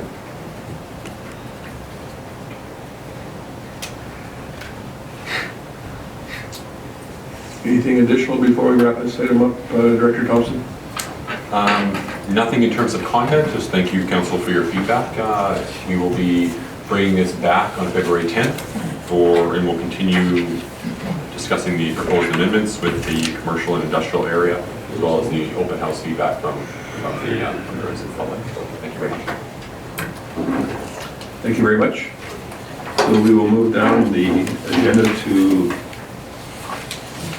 item number 5.4, the snow clearing costs and surrounding full snow removal. You're back up again, Director Thompson. The floor is yours. Thank you, Mayor. Administration is presenting to Council the results of some research that we've done regarding Council's request to look into the costs of changing our service levels for snow clearing to effectively incorporate the hauling away of snow in, I'll say, most areas. And so we've looked into that. I guess firstly, when we look at the number of all of the city's roads, there are a number of roads where it doesn't make, we felt it didn't make sense to haul away regardless of what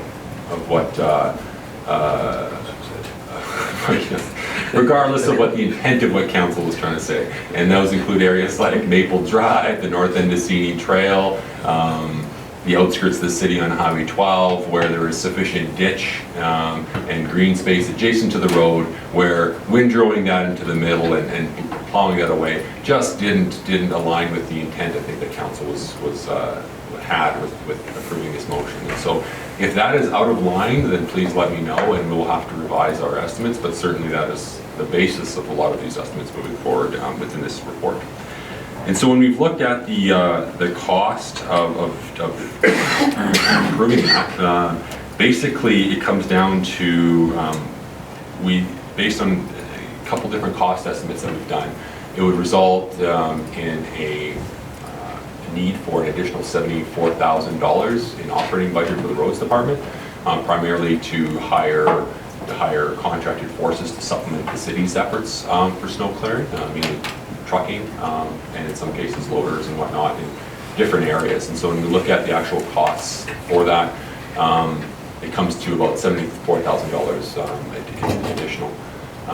And that translates into a 0.5% tax increase per year, just for context for council. But one of the, I guess, another key considerations are the sheer volume of snow that we would have to handle if we were to haul snow away. It's about 3 to 4 times more snow volume we would expect to have to handle. And the current site where we store our snow at the Len Thompson Industrial Park just won't be able to handle that, especially when we're developing that site into the infrastructure services yard. And so in order to facilitate that level of service, we would need to also construct a snow dump site. Thankfully though, we have a lagoon that is being is underutilized right now, we'll say, and we are currently looking at alternate uses for that lagoon site, and one of the uses being municipal uses. This seems to kind of work out well in terms of having a low-lying area that is isolated and that can handle and store and contain snow. But certainly it would have to be engineered and it would have to meet the current regulatory requirements of Alberta environment to be an official snow dump site. So to get into a few more details regarding how we came up with those numbers. We looked at, I guess the one that's the most important is the cost estimate number 2 included in the report, where we looked at the total number of cleared kilometers. And so when we say cleared kilometers, we're looking at if a snow event, if a priority 1 road, for instance, is triggered according to our policy to be cleared, and there's 1 kilometer cleared, that would be 1 cleared kilometer. If that event is triggered, say 5 times in the year, we'd call that 5 cleared kilometers. And so we looked at the number of times traditionally, typically, each of these different road priorities or these road designations are cleared in a year, and use that as a basis for cost estimating. And we were able to look at our costs regarding priority 1 and 2 roads different from our priority 3 roads, primarily because we hire contractors to supplement our efforts for 1 and 2 roads anyway. Those are the highest priorities. They have to be done right away and they have to be done within a certain time frame, and so we do already have contracted forces to supplement our efforts, and so we have some fairly reliable numbers there. And so we look at how many cleared kilometers we do now, how much that costs, and just project that out if we were to add additional priority 1 and 2 kilometers to the road network, to the clearing schedule, and we should prorate those costs up. And that's how we came up with the cost for priority 1 and 2 roads. For priority 3 roads, we looked at the actual time and effort it takes our contractors or our forces to clear those roads, and then we looked, and then our roads manager made a I guess this is best judgment in terms of what efforts it would take in addition to that in order to haul the snow to the middle and haul it away once per year. And so he's estimated that as well. And so the summary of the cost estimates are included in table 2 on page 3 of the report. And that being, it would cost between $200,000 and $210,000 per year for contracted snow removal services. Right now, we budget $129,000. We are factoring in a 20% contingency on the increased level of service portion, so on the $70,000, on the $70,000 or $82,000 number, just in case we are off in our estimates. We'd rather be on the side of being more conservative, but certainly as we gather more data and as we are able to refine our estimates with actual information, then we can look at revising that contingency number going forward at various budget approval times. So we're recommending council accept this report for information tonight. However, we're looking for council, if there's any questions from council regarding the methodology or the costs, then certainly we can address them. Go forward from there. Thank you. So just for clarification on your outline of the numbers here, so the plus 20% contingency is the contracted removal subtotal with the additional 20% on that line. And then the other contracted services is specifically for, So we already contract a number of other things, like Alberta Highway Services does work through the city and plows snow to the side, for instance. So on the outskirts of the city, they come through, and while they're going from the west side of the city to the east side of the city, they do work within the city. So that's another contracted service. There's also other areas within the city where we just hire contractors to supplement our current operations as it is. And those operations would not be affected by the removal of snow, or the additional areas where we remove snow within the budget. And so essentially we still need those contractors to supplement our needs. and it's expected then that this is for highway, your portions of Highway 12 and 2A, and that snow would not change at all, or it would be all to the site the same as the other? For most of Highway 2A and 12, it would not change. Actually, it would not change, because what is currently being hauled will continue to be hauled away, and what is being windrowed will continue to be windrowed, because there's ditches and things like that on the side of the road that I guess we have said doesn't make sense to go and haul that away anyway. And so it doesn't change. I guess just to bring that full circle, I appreciate you said that this doesn't necessarily mean all roads everywhere will be cleared each and every time, and I don't think that was council's intent. Myself, along the Highway 2A corridor, flying the fence up against our famous railroad garbage fence is problematic, and I'm not so sure we shouldn't be hauling some of that away.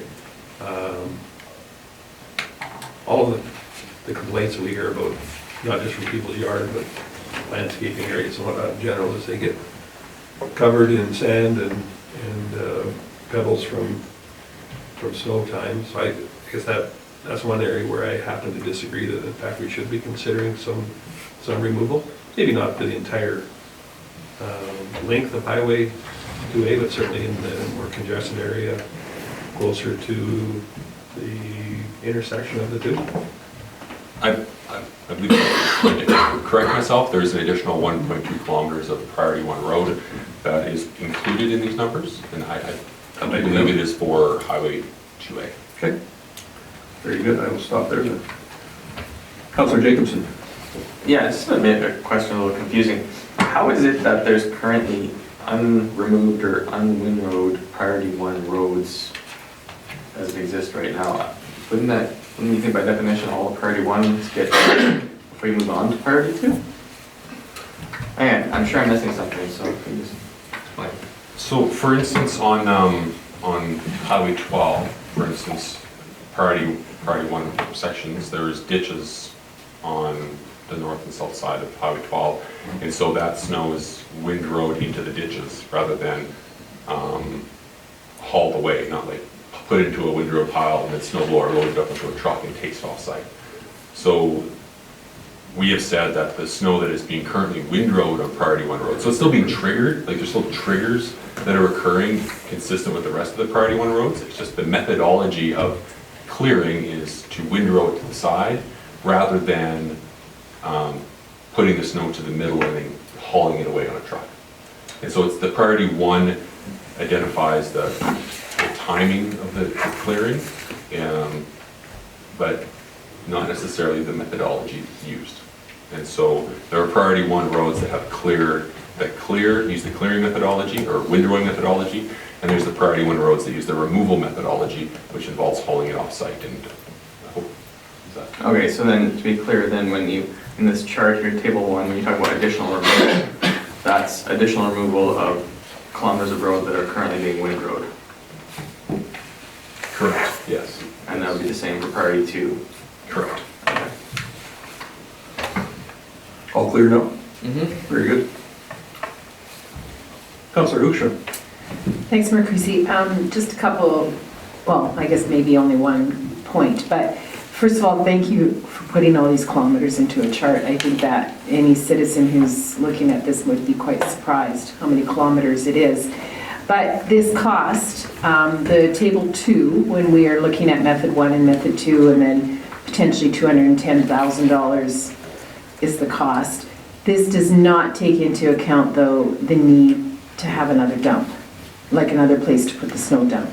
So it's very important that citizens understand that if we went with method 2, we would also need to do other work, infrastructure work for where the snow is going to go. Because I think they're, yeah, I don't know if they realize that piece.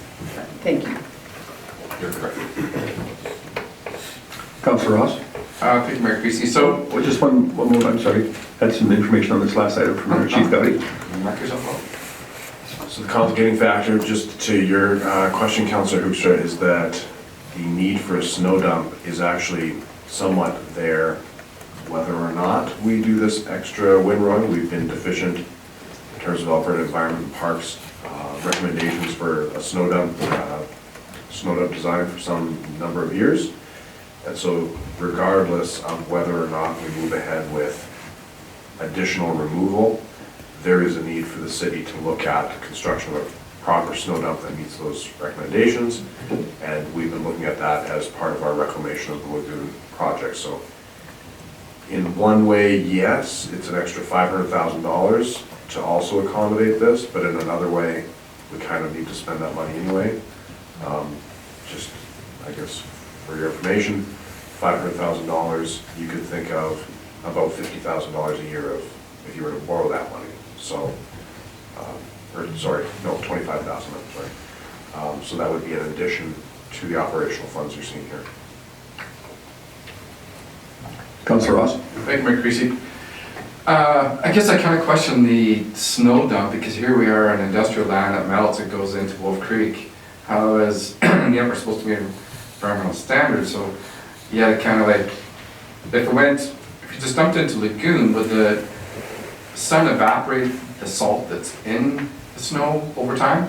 And then you could just irrigate it? But I just kind of question the specifics of a Alberta environment snow dump, and right now it's just on industrial land and we're running into Wolf Creek. Like, so,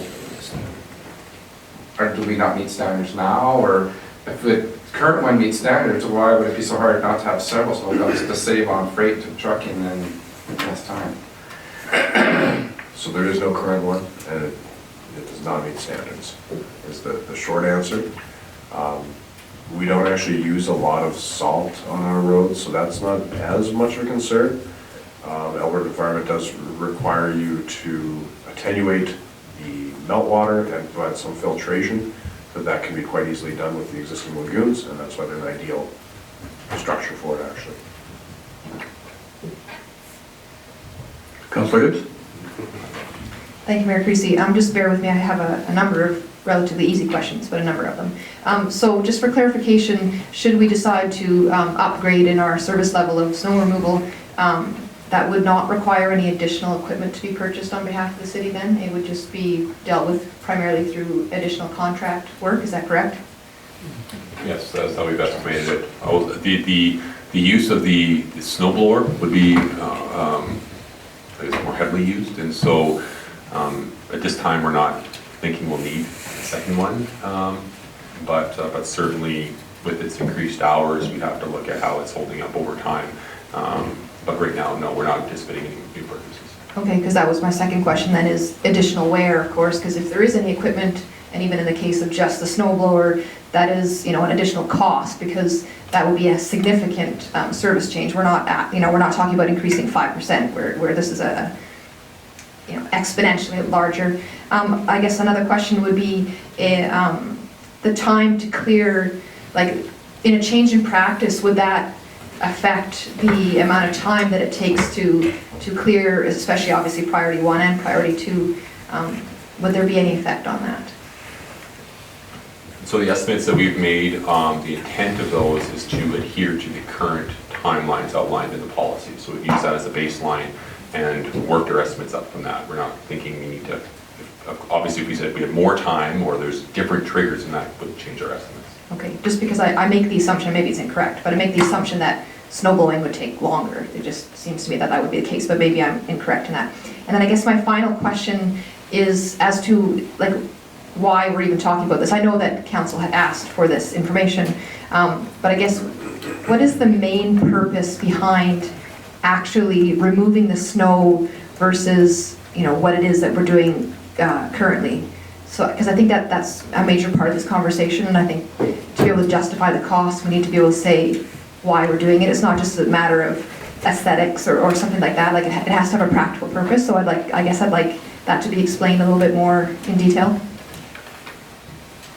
I think it came before council because there was a letter written to council, I believe, regarding the aggregate and sand that was deposited on grass of many neighborhoods in the city, particularly in those who are adjacent to priority 2 roads that are cleared frequently. They're sanded and cleared frequently, and so the aggregate and the grass gets deposited or aggregate and sand gets deposited on side yards and front lawns, and then in the springtime it needs to be cleared. And administration had done some research on how other municipalities handle that, and from that discussion, the council had directed administration to explore the full removal of snow, and that certainly would sort of address the aggregate issue. But certainly the removal of snow off of city roads, it qualitatively has a number of benefits for residents who no longer have to navigate rutted roads, but certainly I believe we have a pretty good level of service right now. But many municipalities do it differently, and it's up to council to decide how to meet the needs of their residents. So Chief Gowdy may have some additional comments. So I am just going to actually refute one of the things you said there about the rutted roads, that really this wouldn't affect how often someone is cleared, and so the rutting wouldn't necessarily be addressed via windrowing versus removing. But I think that one thing that it would really help with is navigating parking in those neighborhoods that have a lot that rely on on-street parking. It's often significantly reduced through the windrowing process, and many residents actually pay private contractors to come with bobcats and remove the windrow for them. If they rely on that parking in front of their home, and it happens to be the area to get the windrow on their side, it can be a major burden for them. But I don't know that it actually would help with the frequency of clearing, and so I'm not sure that the rutting actually would be reduced for drivers. So I guess additionally there are some safety requirements with windrowing in front of homes and adjacent to sidewalk, kind of thing, crossing the street with the windrows. So in that regard, it would be nice to have them removed. The other one that I see more often is the results of the salt and aggregate being windrowed onto the side street, whether it's just this last year we repainted side posts along Wolf Creek Drive, deterioration of the fence along Highway 2A. So there are some other areas where there is a cost to this, and I would say that our crews do a very good job of snow removal in the city of Lacombe. However, when there is a complaint received, more often than not, it is from a citizen who is particularly excited because their driveway has not been cleared out enough, because it's their year to have the windrow on their side of the street, that kind of thing. It hasn't been cleared to perhaps their standards or quickly enough, that type of thing. So there are some other benefits in addition to the ones that were mentioned earlier. Continue though. Yeah, sorry, not really one more question, but just, well, I guess related. Would it be reasonable to say another benefit would be that it may help with flooding? Like, so if you're removing snow from, like, you don't have the windrows, and especially when things are melting quickly, would that be a fair comment to say that it could potentially help mitigate flooding, or would that be kind of overstating? Yeah, if you got, I could get an opinion on that.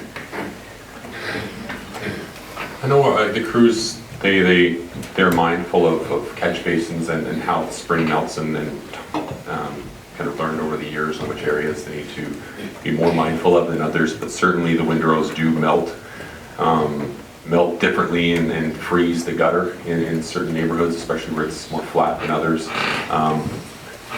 Removing the snow would reduce the amount of, I'll call it flooding, but snow melt, how far back or how much snow melt occurs within the street.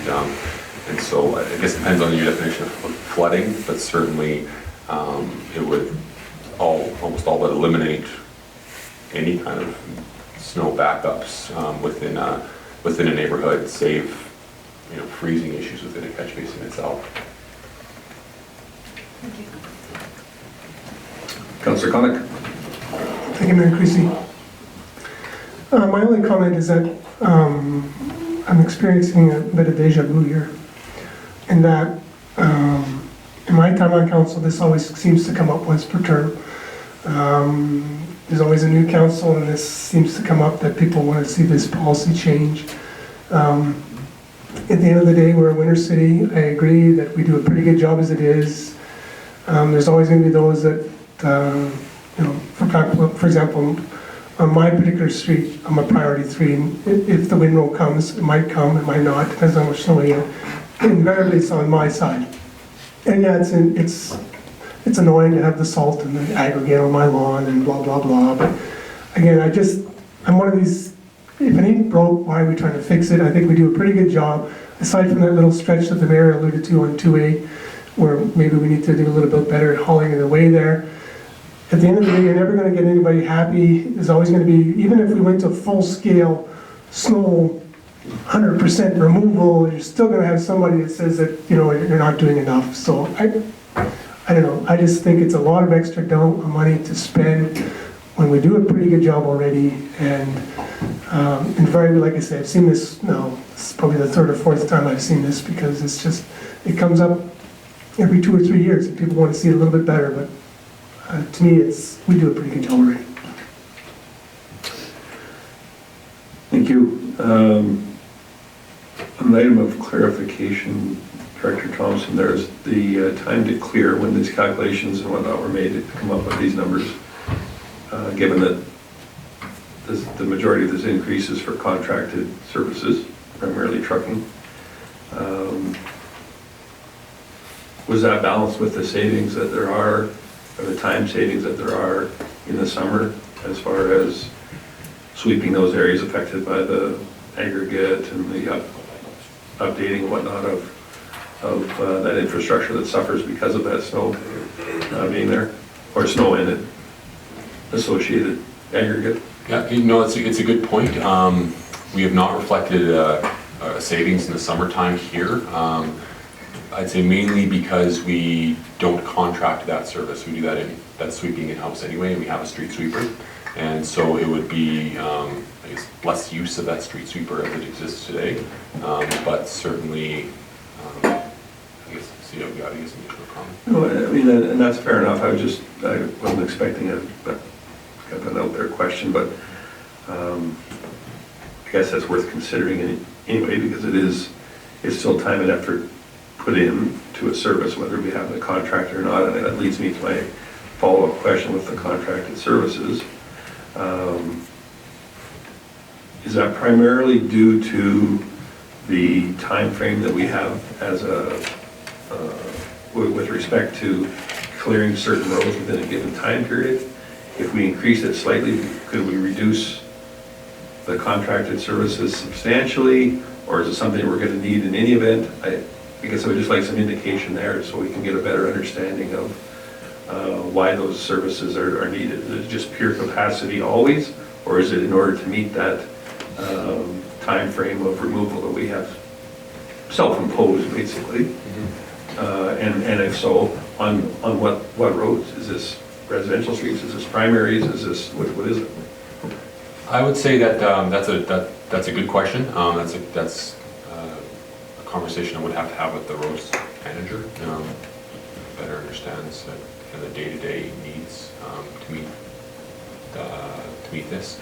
But certainly if there was a target or a set of priorities that the council would like to give administration, we can work from that to indicate whether there's any amendments changed. So for instance, if $70,000 is too much, if $50,000 might be palatable, do your best at $50,000, then we can go back and then look at, okay, what needs to be, what is the impact of that, and how can we tweak the policy to kind of get most of what we think council wants, and go from there.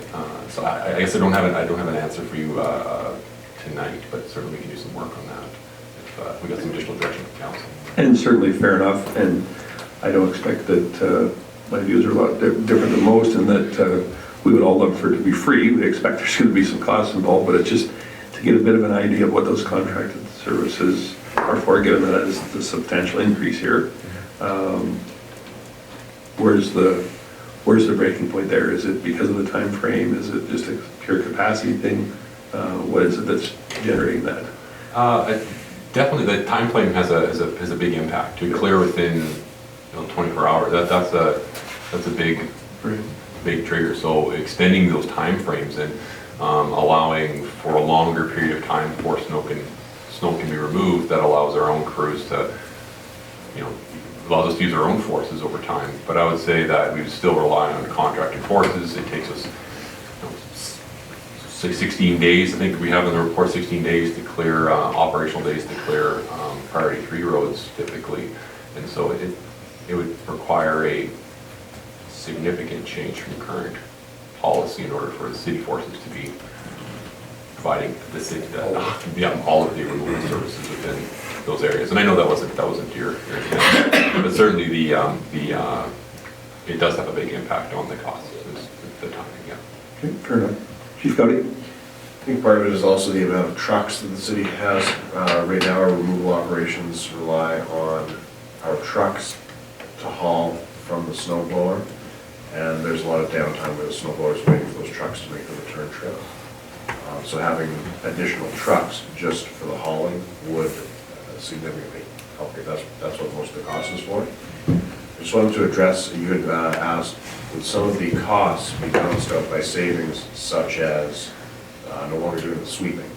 And I want to be clear that we do street sweeping, and we do some sweeping of our own boulevards or our own green spaces.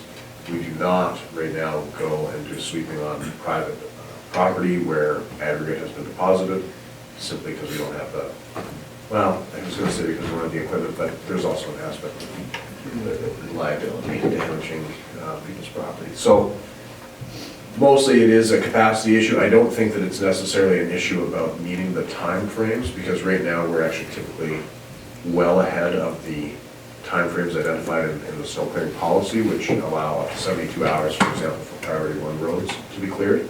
But typically we're getting to those within 24 hours.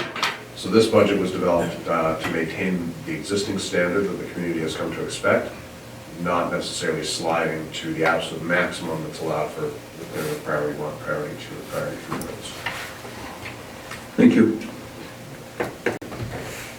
Councillor Jacobson. Sure. 2 things. I just wanted to go back to one comment Councillor Hibson made, because I wanted some clarification. She had asked if removal would mitigate danger of flooding, and the director's response is it depends on your definition of flooding. So I want to be clear, my definition is that water going into a house. Is there documented instances of that happening because of windrows melting too quickly? There would have to be a complicating factor for like some sort of blocked catch basin or something. For flooding to go from the street to someone's property and physically flood private property would take really extreme ponding, and I haven't seen that occur. Okay, then again, I just want that clarification in case anybody's tuning in to have that clear. And again, I guess I would also just echo broadly Councillor Clark's comments. Certainly in light of our last couple meetings when we've been spending hours looking for paper clips to save $10,000, I have a difficult time. I've never once got the slightest notion that this is even a top 5 priority of the broad electorate. So I think if it's, not broke, we shouldn't fix it.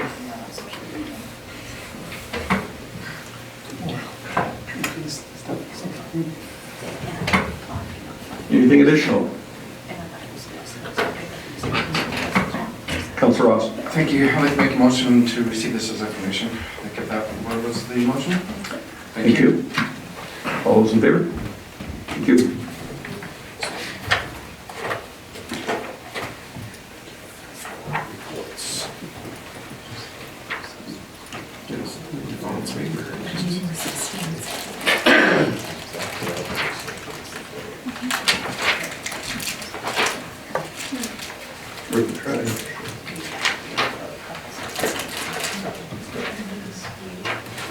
All right, so we've got some reports left to do then. There was several submitted. I think you've got my written one in front of you, but Councillor Gullickson? Thank you, Mayor Creasy. Yeah, I had a good Christmas holiday and did a few things. Attended the city Christmas party on December 14th. It was very nice. And then we had a meeting with the Midway developer on December 17th. Got some updates on that, on his project out there, and he certainly is enthusiastic. Hopefully he comes through. And then had a Christmas lunch at the outreach school. And I found this fascinating. 200 students at that school with flexible teaching methods, certainly from students with special needs to gifted students. I think it's certainly is an amazing facility to be within our community, and does great work by the looks of it. And they are looking for a new home, so hopefully they're able to find that. And I wish them well with that. MPC meeting on December 18th. We had 3 items on the agenda: demolition, and a variance for an existing garage, and a development permit for BioRefineX. I found that one a little interesting. Hopefully that project does come eventually, or we get a result one way or the other. And then went to Mr. Calkin's open house, and last week participated in the farm response bill, which was a lot of, well, the curling was disastrous, but the response bill itself was great. And it was 62 rinks, and probably one of the larger ones in Central Alberta. Thanks, Councillor Gullickson. Appreciate you attending the outreach school on my behalf as well. Thank you. We've got several examples of that. It's great to have deputy mayors in each of you that will step up to the plate and help out, so I certainly appreciate that. Councillor Ross? I will do it in my next council meeting, please. Thank you. Can I ask a question for Councillor Ross? Certainly you can. Thank you, Mayor Creasy. Actually, just a question to Councillor Gullickson about the meeting with the Midway developer. Could you maybe expand a little bit on maybe some of the details that were shared with you, just because those of us that weren't present won't know? Well, I think his enthusiasm is great, and he talks about a number of different commercial developments that would be willing to come here if they had a franchisee. So he has some of those lined up. And at this time, he hasn't had anybody step forward, and is looking at doing development on his own to maybe get it kick-started. And I don't know if that building permit has been pulled or not, but I think we'll be looking at something in the spring, hopefully, that he'll be leading, and that might kick-start the whole facility. Thank you. Councillor Hoopstra. Can I add a question? Thanks, Mayor Creasy. Who was invited to that meeting? Just was that a deputy mayor situation too for Councillor Gullickson? It was not. It was relatively short notice when the invitation was extended to myself and a couple councillors and along with myself were Councillors Gullickson and Ross. Okay, just curious.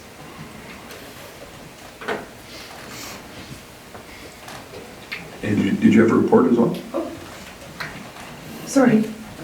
Yeah, there's my report. I had a few meetings. It's kind of interesting when you have a board meeting for the chamber before well, I have two of them on a report and not a council meeting in between, but that's okay.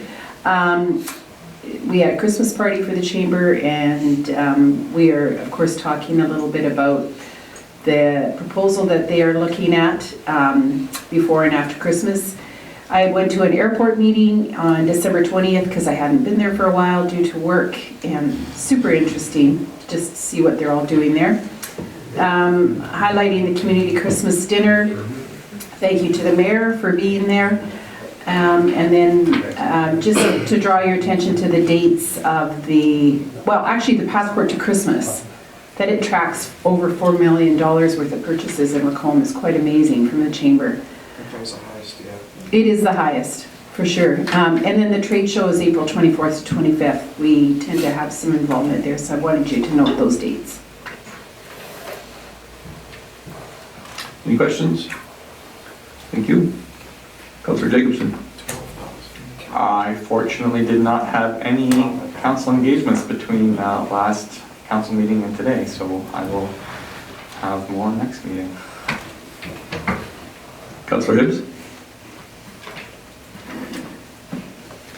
Thank you, Mayor Creasy. My report is attached. It's rather lengthy, but it does capture everything I've been doing for a little while. I guess the only thing I'd really like to draw attention to is on the second page, December 6th, the candlelight vigil. That was a new thing started this year by a number of different groups, but I think sort of led, at least in this area, by Macomb Victim Services. That specific date unfortunately clashed with the holiday train. The reason why that happened, however, is because that date specifically is in remembrance of particularly the Polytechnique massacre. So that's why that date was an issue. Hopefully going next year it won't conflict again, but if they do it, it most likely will be that same December 6th day again in recognition of that day. Having been that it was the first year, you know, when things are new, I'd like to see this be something that's a bit higher profile. I think it's definitely something that's an issue in this community. It's one of those things that we don't really like to talk about, but we really need to. And I would suspect that it's only become more and more of an issue. The LPS, I don't know if you are aware of this, but have a new website up and going. And as part of that website, they have kind of I forget what they call it, a daily log, essentially. And so you can look at what the activity has been of the LPS that day. And sadly, if you scroll through that, you will see family violence, or I forget the exact term they're using, but you know, domestic violence, family violence, like reoccurring. This is a regular thing that's happening in our community, and I think that's it's awful. Like it really is. It needs a spotlight. So again, like I said, I expect to see this again next year. I would love it if you know, council as a whole can get behind it. I will make sure that you guys are aware of it and that you can have the option of participating in it. I think it was something that was very powerful, and I definitely support it going forward. But yeah, so I just wanted to highlight that specific item, and if anybody has any questions for me, I'd be willing to answer them.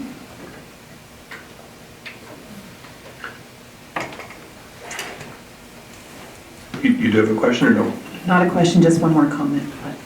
Not a problem, go ahead.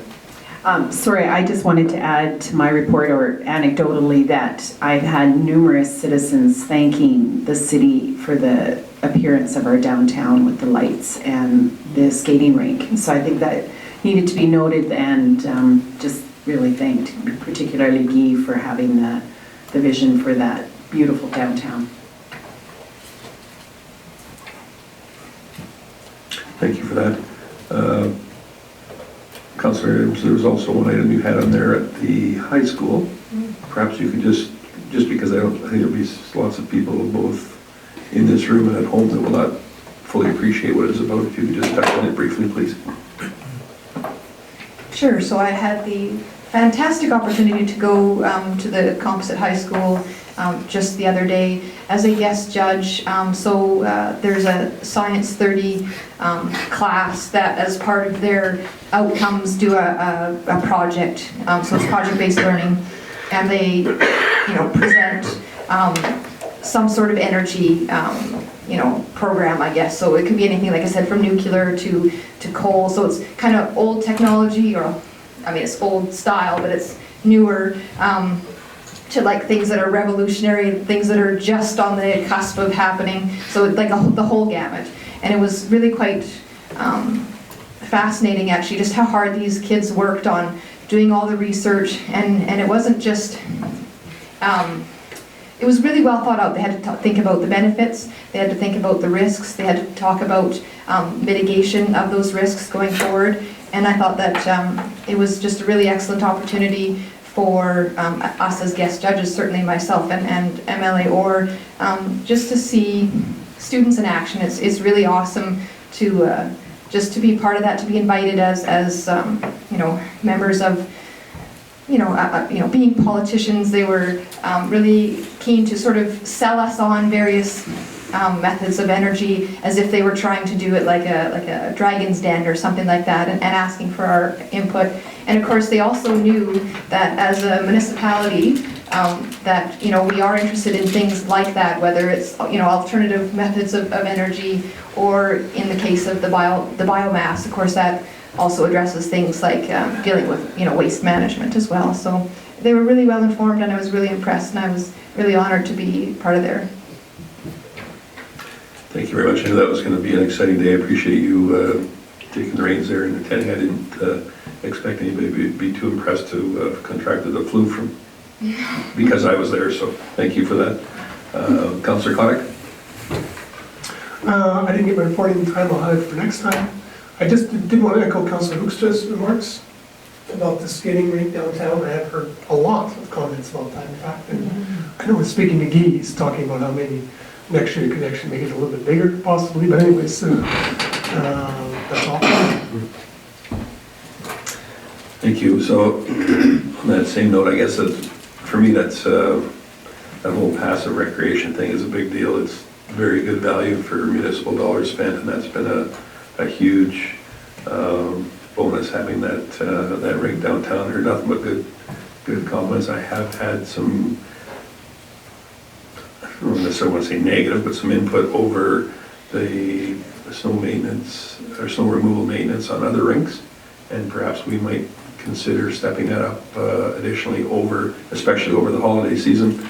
As someone who lives where I can view that one, it's used an awful lot, and it would be nice if we could perhaps arrange for perhaps some additional snow clearings on our outdoor rig facilities. So my report's here. It's 3 or 4 pages long. I'm not going to go everything, needless to say. On that same note, as far as family violence, on December 3rd, the CAO and myself attended the Central Alberta Children's Advocacy Centre benefit. It was entitled the Courage Luncheon, put on in Red Deer, and we heard from Dr. Peter Gregg, a local businessman and mentor, and a very strong supporter of the Children's Advocacy Centre, Central Alberta Advocacy Centre, rather. And it was an interesting, for sure, and there was, I believe, 350 or 400 attendees there, and I just wanted to thank the Len Thompson Lure Company for their generosity in supplying those tickets to Chief Gowdy and myself.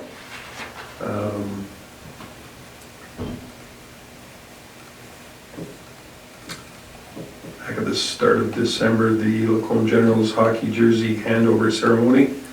I think you've probably all seen pictures either on the website or whatnot. Dr. Juke and myself and Reeve Law and MLA. I'm sorry, MLA Orr was not there. So much for my memory, I should have written it down. But on there for some photo opportunities and whatnot, it certainly had an opportunity to congratulate our continuation of the Generals team, this time in the senior men's AA category.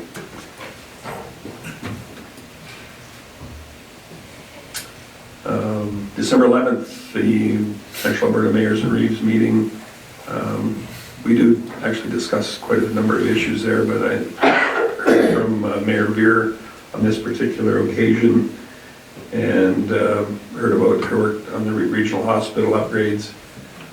I have had some input from council and from the public suggesting that perhaps we should be considered to have another facility in Red Deer as a regional facility, as opposed to enhancing the current one, and that is certainly not in the plans, and I understand that's 30 plus years away for an additional regional hospital facility in Red Deer. Recently, there was $100,000 awarded from the provincial government to continue the process for the planning, for the upgrading, and the enhancement of the Red Deer Regional Hospital facility. And certainly the other focus of attention on that evening was, I'm going to call it rural crime, but crime in not only rural areas, but smaller municipalities as well. And it continues to rise. Hopefully some of the changes at the provincial level will help in that regard, but time will reveal that. City Christmas party on the 14th. Once again, that developer luncheon that was touched on earlier. Had a few interviews, some media scrums on December 17th was a busy day. Sponsorship luncheon at the Gary Moe Sports Complex on December 18th was enjoyable, and see some of the generous companies and individuals that do an awful lot to help keep our facilities functioning. And we took a little time to do some video shots just to demonstrate council's appreciation of their generosity. As I said, I don't know where those are at, but I think they're still in editing, and they'll be used on an ongoing basis, not only to thank them, but to be used to garner more involvement from the community. And the community Christmas dinner on December 25th, certainly a pleasure to attend this dinner.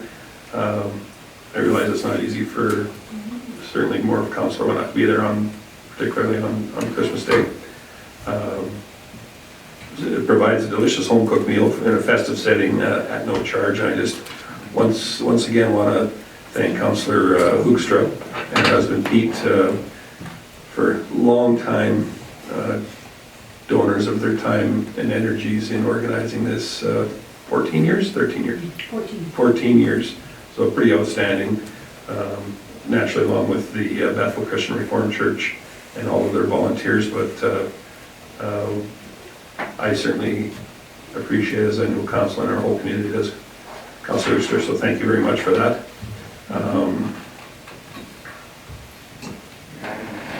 And the last item that I will go over was the 90th anniversary for the Lacombe Legion.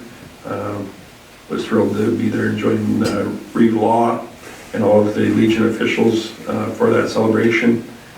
I guess a bit of a mixed emotions day, and it's nice to be able to celebrate 90 years of all of the work that the Lacombe Legion does in support of veterans and their families and emergency workers as well in the central Alberta area. We also learned that the Ladies Auxiliary had opted to give up their I've lost the correct word, their documentation, what is it, their charter, thank you, their charter, that's what I was looking for. Certainly an emotional time for them, and I know that the Legion and the community in general have always appreciated the work that they do, but I think that it's experiencing some difficulties in recruiting, perhaps, I don't necessarily say I want to say younger, but more able-bodied individuals to help with their work. So that was not an easy one for them, but we certainly want to acknowledge the important work that they have done over the years, and Local Legion is still going strong, it's just that they'll have to learn to adjust without the ladies auxiliary in their official capacity, so. That's all that I'm gonna go over out of my pages here, and we'll leave it up to our Chief Administrative Officer report. Chief Cowdy, you want to go through that, please? So most items have been touched on. One that we haven't talked about is that we have received interest from the town of Blackfalds to have a joint meeting of councils, similar to what we would have had in the past with Monroe County. So Ross and I will be working together to bring some options for you at our next meeting, and then we'll try and set something up for 2020. Very good, thank you. Is there any questions on any of the reports that came to mind? Good. If not, I think that we could probably do all of the information in one motion if somebody would care to bring that forward. Councillor Jacobson? I move we accept the reports as information.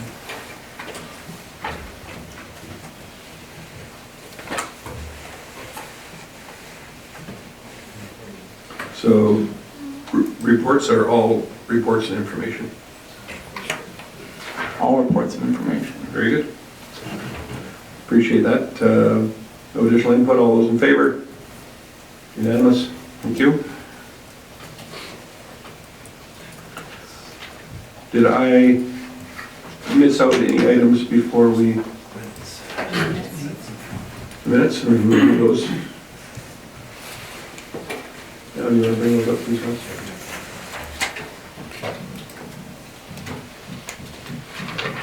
So from December 9th, you've got the minutes before you. Has everybody had an opportunity to look through them? Any revisions?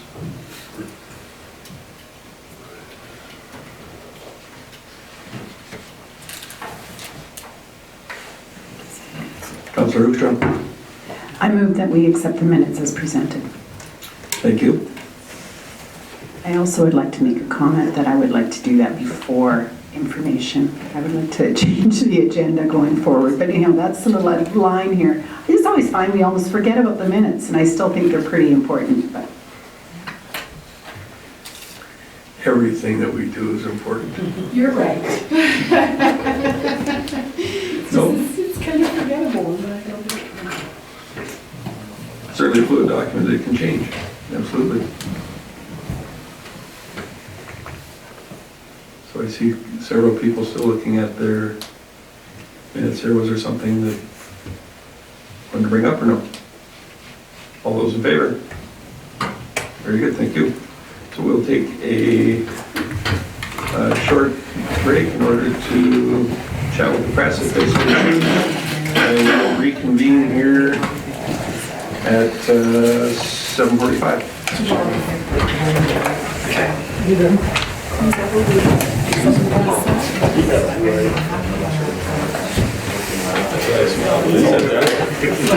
So I just saw everyone. Well, I knew you didn't like them though, so I thought I had to go with them. I did eat.